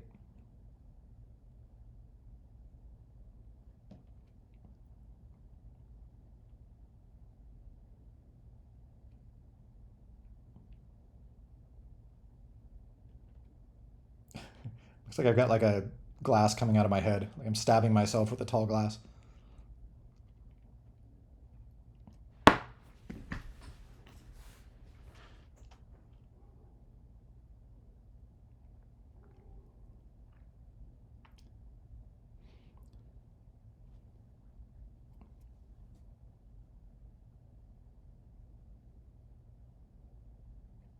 Aw. Well, I'll have to see. As I mentioned before, like I'm enjoying doing the game as like kind of a, it's not a hobby. It's technically it's paying the bills and stuff like that, but it still sort of feels like a hobby. So like I haven't hired anybody or anything like that. It would be interesting. I on one hand that would be super cool to hire people and then just have like a team and things would go a lot faster. But on the other hand, like I don't want to get like sucked up in something where it becomes less about making the game fun and more about profits or growing the game or things like that. So it's kind of like doing this kind of open sourcey way. It sort of feels like as long as I make it pay for the servers and pay rent and stuff, like I can spend most of my time just doing stuff kind of for fun or stuff that I think would be neat. Yeah, I think for the classic seasons, I think I'm just going to leave those going. Basically, that applies to all the classic stuff. I need to update those servers to run on Python 3 at some point before New Year's. So I'm procrastinating on that at the moment, but I'm going to have to spend probably at least a week or two getting those servers updated. But I don't plan to touch any of the old season logic. So the seasons will probably just keep progressing 101, 102, whatever. I'm guessing for the new world, the V2 world, the squads world, there will probably be like season 1. That'll probably start fresh. So I plan to have like, totally different seasons for the new stuff. So there'll be like the classic leagues, classic season, all that stuff like in the classic side of the game. And then there will be the new squad based season stuff later, which stay tuned for that. Can editable text widgets call functions when edited? This currently is not in there. We could add that. If you'd like to, add that. I don't think it's in there anyway. Or maybe it is. I don't know. It's been a while since I've looked at that. Let's look. Okay, we'll take a look at this real quick and then we'll hop in and play this mod. So, one moment. Okay, so if you want to check out widgets, that would be under source. I feel like on the spot here, I have to remember where stuff is. It's so weird, like having enough code or like old enough code where it's like I forget where things are, or it's just like I have to look stuff up. Like, where did this get written? Like, why did this fool put it here? Like, oh, that's me. Okay, source ballistica UI v1 widget. That'd be text widget.cc. Here we go. All right, just check out the header. And so this is the low level C stuff. So like the Python call is basically wrapping around this, or it's just talking to this. So let's see, what do we have in here that looks like callbacks? Return press call, on activate call. Oh yeah, it looks like just these two. So it probably wouldn't be too hard to add something here. It would be like on text changed call or something like that. We'd maybe want to be smart about it where, like maybe it would call back like after a second or after, I don't know, periodically. Because the one thing is you have to remember for this stuff is like people on mobile devices, when they're editing text, it's like in a completely separate place, like a little pop-up window. And then when they hit OK, then it goes into the widget. So they wouldn't be like constant. The widget wouldn't be getting like constant updates. It would just get like one big update, which is like, okay, text is now bleh. Whereas on, like the desktop version, they're typing directly into that widget. So it would be getting constant updates, just like, I changed. So we'd want the callback to maybe kind of behave, or I don't know, we wouldn't want people to be relying on like every single key going into that callback, if you know what I mean, so you want to be a little careful about making it work the same for mobile people as it does for desktop people.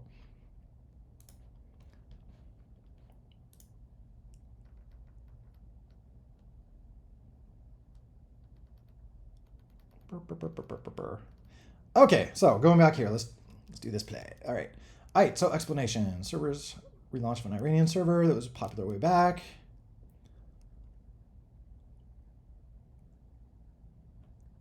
All right. Cool, cool. List the features in a bit. Oh, here we go. What? Written in 1.7.20 is still API 7? How'd you pull that off? Well, I guess if you're using like the entire Python layer from the older version, like maybe that works? Or is that what you're using? Or interesting.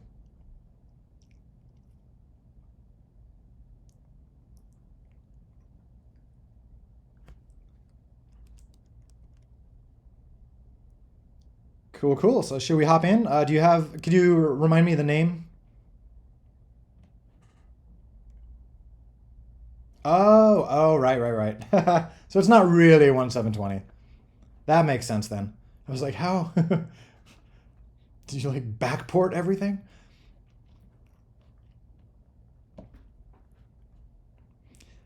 Yeah, I guess I forgot why I did that. But yeah, for some reason there was, yeah, like an early test build of 1.7.20 that wasn't actually like any of those changes.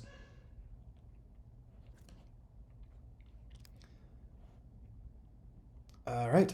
So what was that name we should look for again in the server list? Whoop. Oh, geez.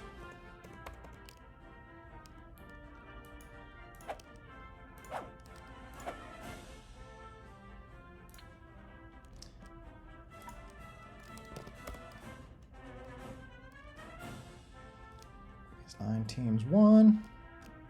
Okay. There we go. All right. That'll be a little laggy for me over here, but that's okay.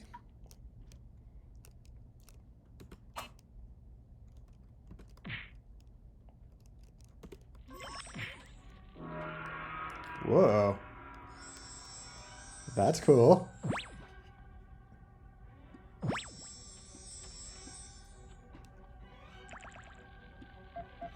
So as always, I will probably be getting, destroyed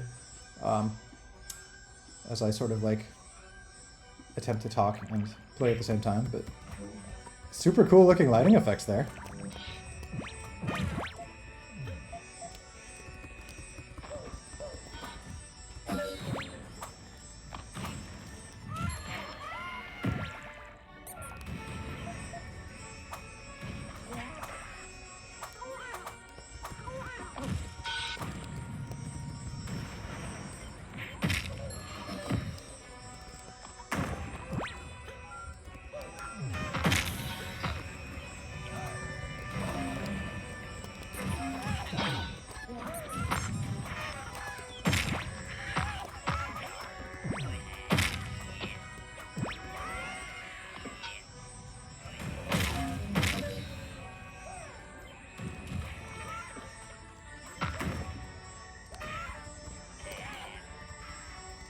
It does make me realize I want to be careful with, I do want to improve the graphics engine at some point to be able to do like better lighting effects and stuff.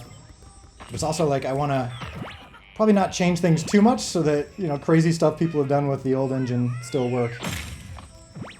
Or maybe there would be like 2 versions of the lighting or something. I don't know.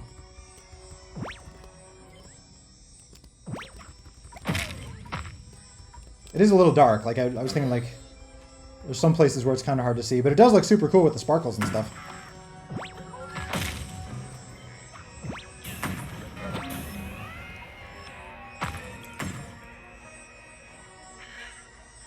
Oh no. I'm going to kill you, bro.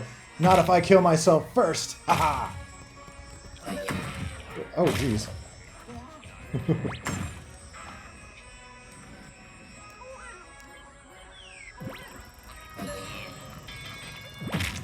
Oh. Darn you, purple. My favorite color, but... Alright. Let's go Team Yellow.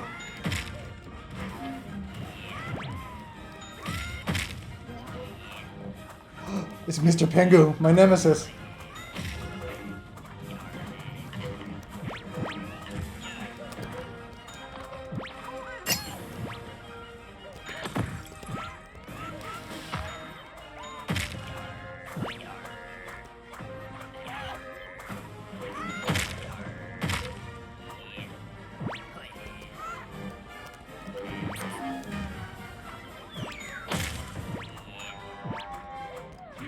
I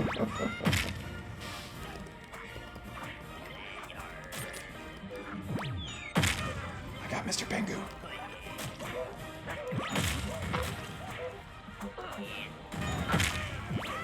Yeah, we people over in America are definitely getting some lag, but what can you do? You can implement client prediction, Eric. Yeah, I know, sorry.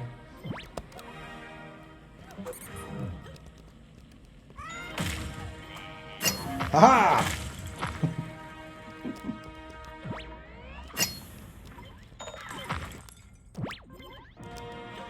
Yeah, I think we're getting probably what's expected for ping from over here. But that's okay.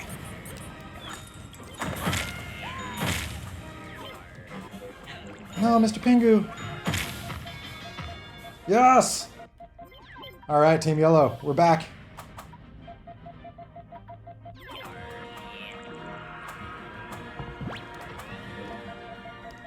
This is a very, like, moody color. It feels like it's, like, late evening.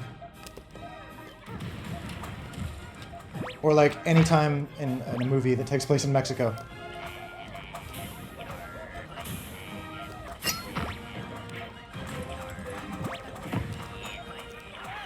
Ah!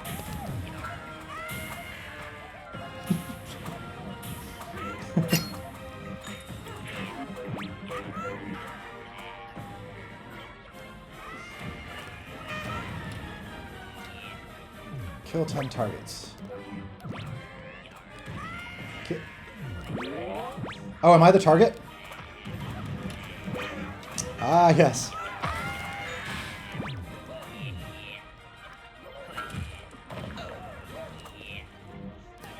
That seems to be always the thing sometimes with game modes. It always takes, like, a play or two to learn it, even if it's a simple concept.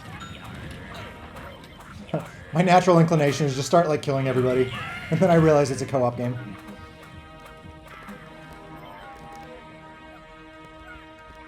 Alright, who's...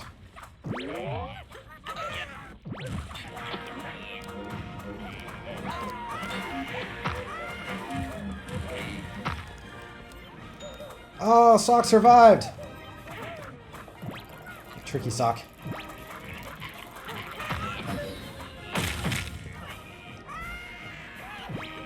He's right there, get him!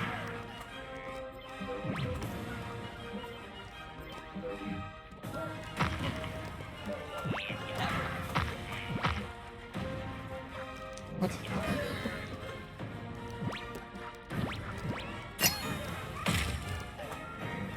Yeah, the flying power-ups are kind of cool.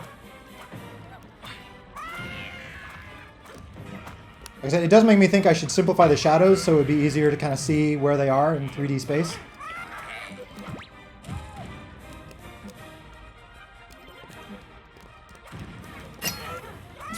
Oops.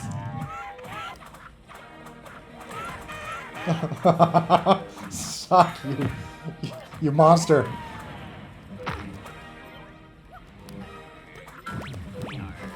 Oh, serious. Luke, where's Luke? Where's Luke? Oh, there he is! Oh, he's on our team. Jeez.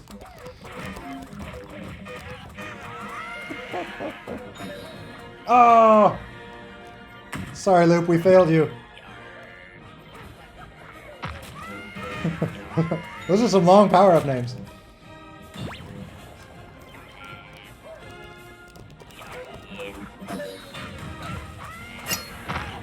Uh-oh.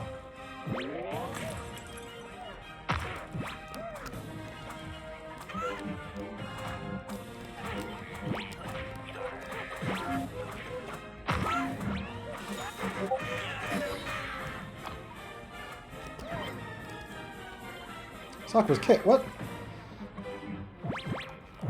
What's... Oh, jeez.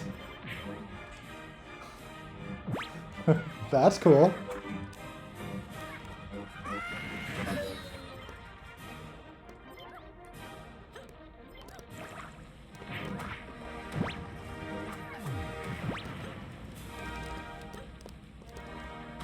What the heck? A green health box?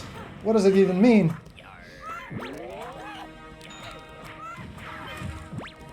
Yeah, the gravity bomb is super cool. But I feel like it needs like a like a big cool sound effect and some sort of like visuals.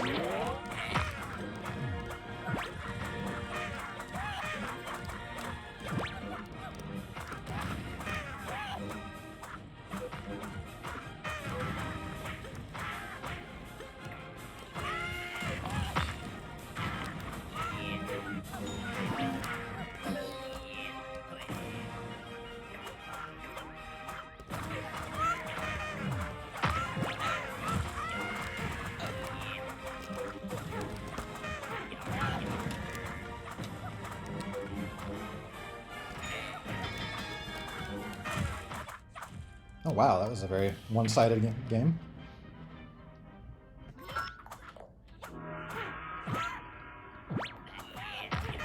Oh geez. It was not a good time to take a sip of coffee.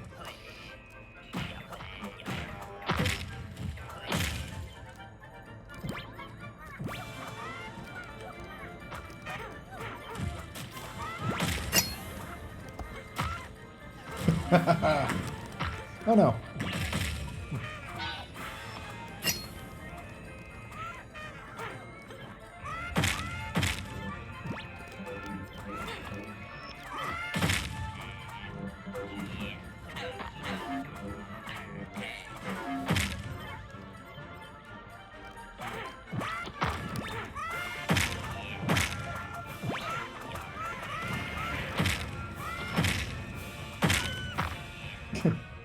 Entire team dead.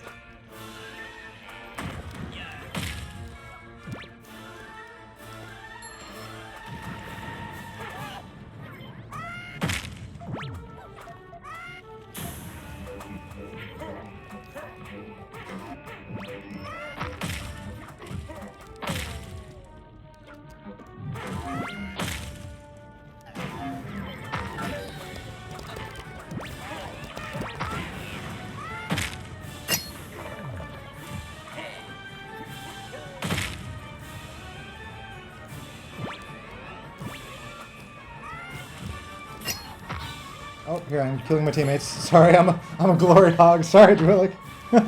My bad. I want all the points.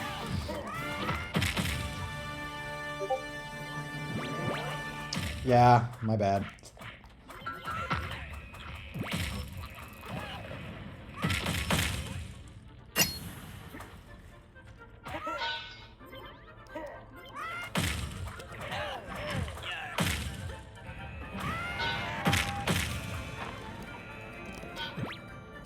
Aha! Ah! Oh no! Oh no. We have a problem. Success! Yeah, we were just like making out there for a minute. Just stopped.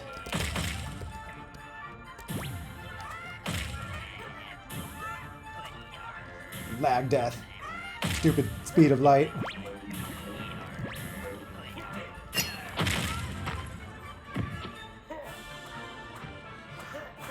Disable friendly fire. Yeah, that does come. Like, that would be interesting, just like completely disabling friendly fire. I'd be curious like what kind of game that would feel like. It would definitely be less chaotic, but maybe that's good, maybe that's bad. Whoa.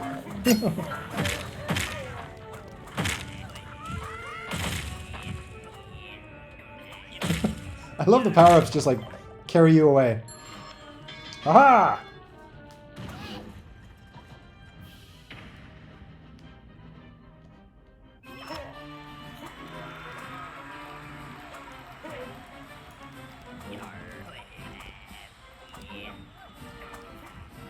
Ooh.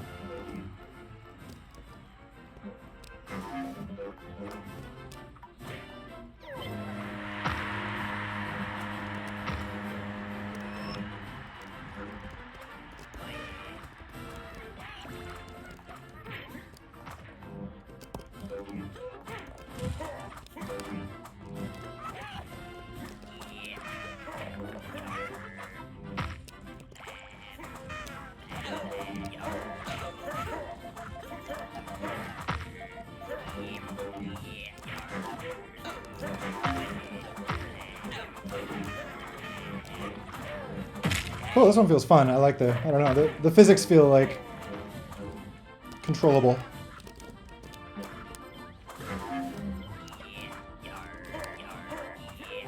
Oh!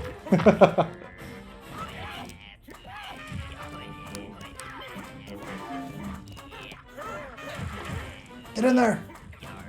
No! Oh, that was pretty cool.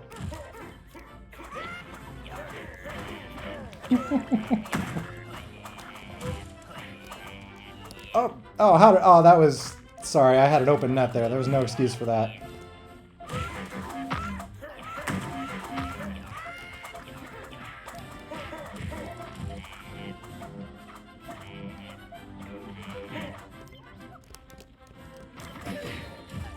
It does feel nice and like clean without like bombs and power-ups and stuff, so it's interesting. Oh, nice!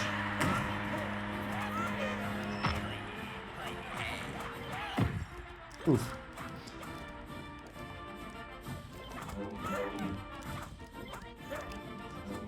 Oh, good save. No! I do kind of like how it's so easy to like throw it too high. Oh, that was cool. I know, everyone's bullying Court Refro.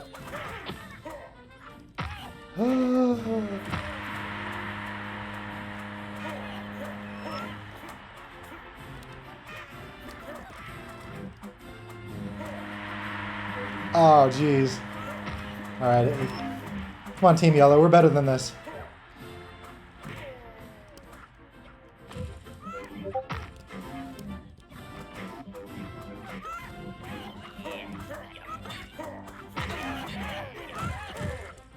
Get in there!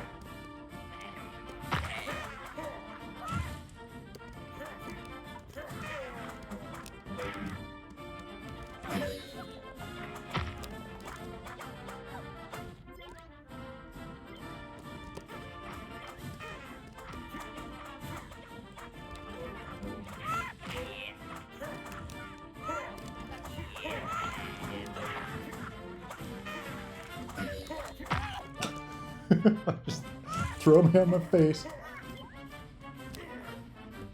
Alright. Yellow needs one goal and then I will be happy. Oh no!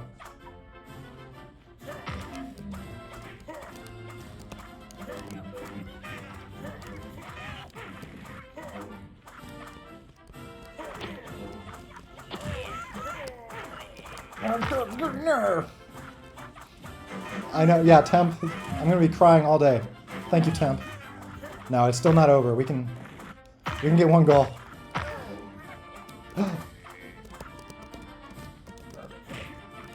Come on! No, Temp! No. Oh, I have a new nemesis. Forget Mr. Pengu.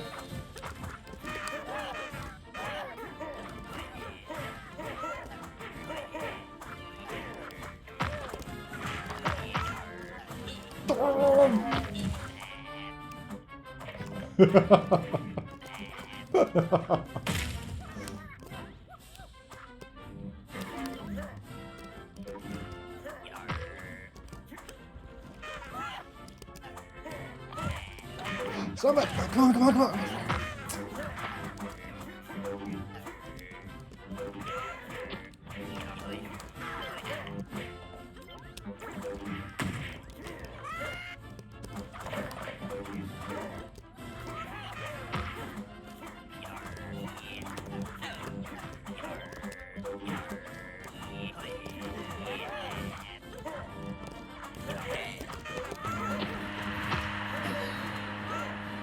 Yes. All right. Okay. I can die happy. See, it's like the end of like Rocky, where he doesn't win the match, but he kind of scores, feels victorious in a way. That one goal, that's all I needed.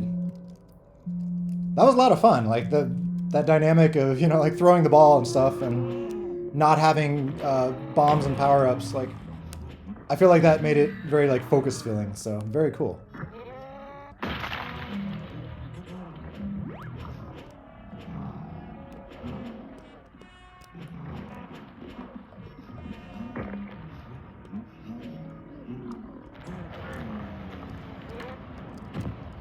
So did you say, is this like the dark stuff is like a night mode, or it's like a particular play mode, or is the mod always like this? It has a cool like moodiness to it. You know, sometimes it can be hard to see stuff, but it also feels very like romantic. You know, it has this cool like nighttime feel.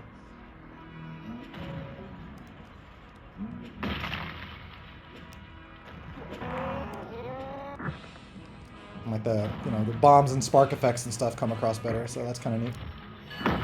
Oh, on the bottom right corner. Oh yeah, cool. Sorry, I'm asking questions. I should just be like looking around.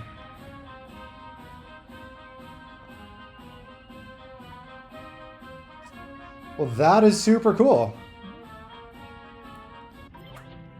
Well, I probably have to call it now because we're at about 2 hours, so y'all can keep playing, but I'm gonna hop out. But that's super awesome, guys. So yeah, that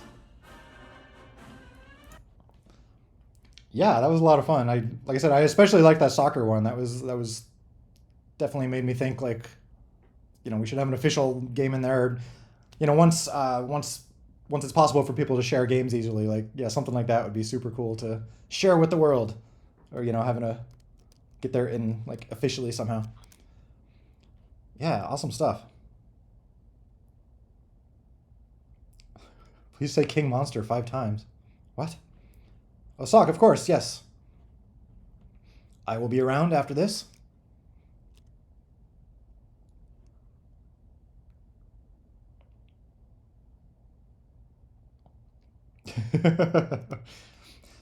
Yeah, there is. So I got the BSE icon in there, but there's one part that I still need to fix. So yeah, I will. I'll try to do that today. I should get that done today. There's no excuse not to.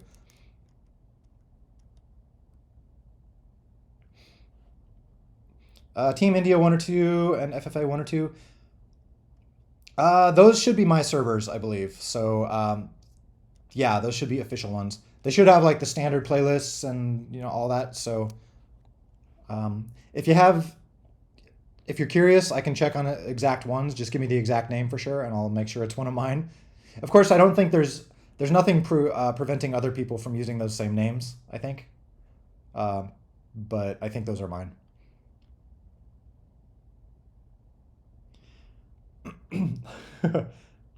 Yeah, making it. I mean, this is kind of. It's been a long-term goal for a while, and I still hope to get there, making it not laggy. Um, there's technical ways to do that, which hopefully I'll be implementing in you know the upcoming like Scene V2 or V3 or something like that. The big first goal that the 1720, the big goal there was kind of separating things out so that we can have like a completely new version like Scene V2 or something without breaking everything that everyone's already done for the Scene V1 stuff. I know it did break it for everyone because everyone has to like update their mods to API 8, but you know it's still basically the same thing as it was before. It's just like you know you have to update names, but something like client prediction, that's going to be a whole lot different. Like you're going to have to code stuff a little bit different to work with client prediction and all that. So we'll see how that goes, but that'll be a totally different like API target. So if you want to write something with the fancy client prediction, you'll be able to do that, but you'll also be able to just use the old stuff if you're you know happy sticking with what you're used to. So I'm looking forward to that.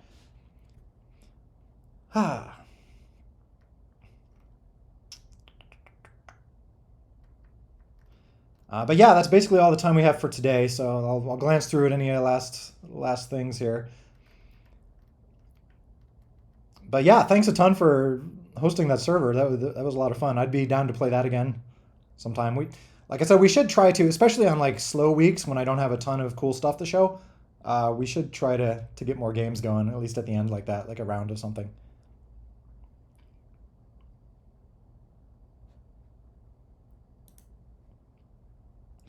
Yeah, it was dark. I mean, mostly I could see stuff, but there were a few times when it was a little, you know, that kind of became a hindrance.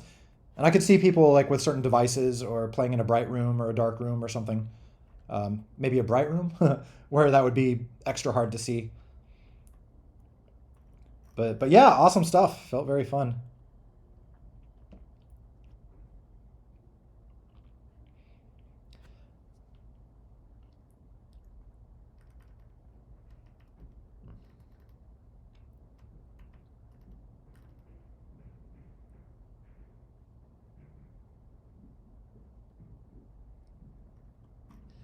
All right. Well, looks like I've got mostly everything here. So bomb quad, bomb quad. Wait. Okay. Waiting.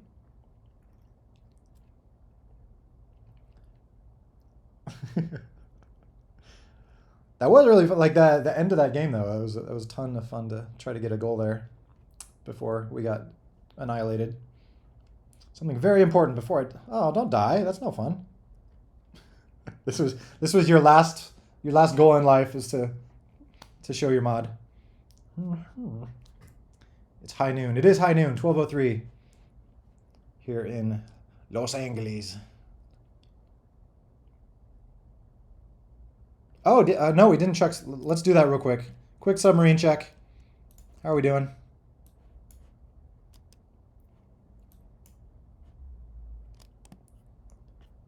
There is a weird. There's this guy out here off Africa. Maybe there's two of them? Like there's one connected to the Africa server and the other connected way over here to what, Indonesia? I'm bad with my geography around there. Yeah, this guy up here is no major submarines, no major deep sea submarines this time. Shucks.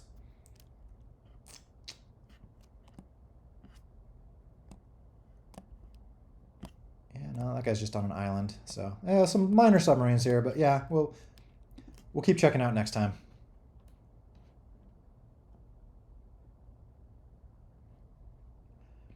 Let's play every week. Yeah, I'm down to like start making a tradition to like always try to end with a game or something. I'm totally down for that. Are we spamming roadmap? Okay, what was the last?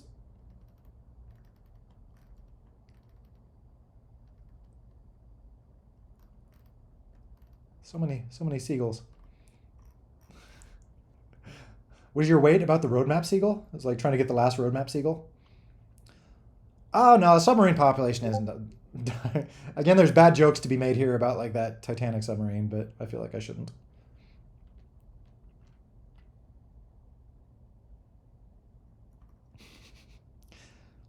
Yeah, thanks again to everyone who's been contributing Pirate Speak. We're let's do the weekly, not weekly. I haven't checked this in a while, but whoops. What am I doing?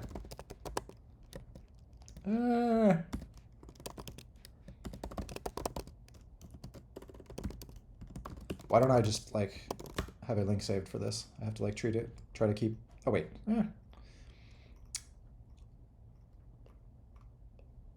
61% done, Pirate Speak. Only 650 entries remaining. It's getting close. I love all this build up. It's going to just be like this ridiculous thing that makes the game like unusable and then we'll turn it off, but I still want to see it.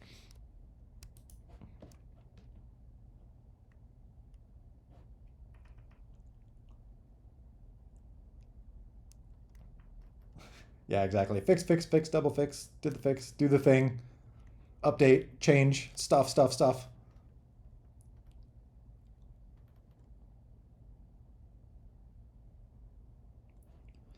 Well, we should definitely play again more. I feel like we probably didn't get to see all the features you had in there. Like we only did one round, so yeah, let's play again next week or whenever we got a free ending to the week. We'll have to. I mean, SOC is always fast and furious with the BSE updates, and so it'll be cool when we get to a point where there's like enough people making enough cool stuff. We'll have to like schedule things or something. Like this week is such and such. So yeah, again, yeah, thank you so much for making that. That's awesome. Anyway, I guess I'll be calling it a day. Anyone have any final thoughts or whatever? I'll get the YouTube video uploading. Yeah, it is fun. It's like I said, that soccer one, it felt like, familiar, but also like fresh. Just that like dynamic of just nothing but the soccer ball and throwing it and stuff like that. So it's super inspiring to me. Like it makes me want to like get off the stream and get to work, like getting the squad stuff going and updating things and making the physics more open-ended and seeing what people can come up with.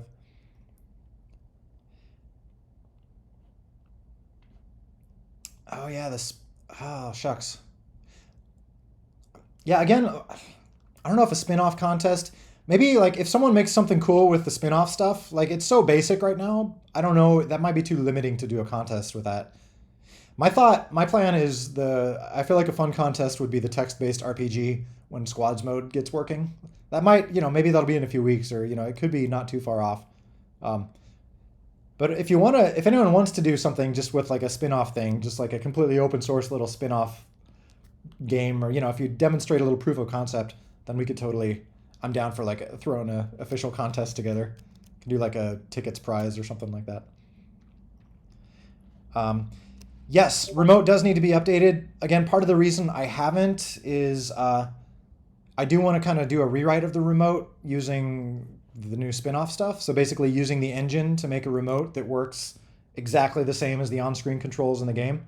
Because then you could have different options like swipe and stuff like that. That's just something I need to get to one of these weeks. But now that spin-off is ready, with the 1.720 update, that should be technically possible. So yeah, just yet another thing on the to-do list. But if someone wants to experiment with that, though, like I could give you pointers, basically what it would take. It would just be like making a new app mode that is nothing but the on-screen controls, and like that will be the remote app. It'll just be like a version of Bomb Squad that just has like a remote app mode. Basically, that's it. And then strip out the rest of the game. So that'll be that. Shouldn't be a ton of work, but I'm sure it'll be a little adventurous. Anyway, sorry, I'm going off on tangents again, and we are like 9 minutes over. So this is going to take extra long to compress this week's video. CMV2, okay, more questions. CMV2 client prediction. I am not entirely sure. Like, there's part of me that thinks I should start from the ground up and like build a nice, clean, netcode code base with client prediction and stuff. But that'll take longer to get to basically where things are now with the old gameplay. The other thought is CMV2 will just be basically like a cleaned up version of the existing net play. Maybe with like motion streaming instead of like the physics stuff, so it'll be like way lower bandwidth. But then maybe like CMV3 might be a good time for client prediction. So I'm not quite sure which way to go with it, but I'm still thinking about that. So we'll see. Or maybe there would be two different versions. Maybe there would be like a CMV2, which is like the cleaned up version of the existing stuff, and then also like a CMV2 future, which is like the from scratch client prediction cleaner rewrite. Yeah, so we'll see. Anyway. All right, well, I'm going to go for now. It's been fun, everyone. Thanks for hanging out. Thanks for playing. And thanks for sharing your mods. So, all right, well, I will see everyone next week. So, peace out, everyone. Cheers.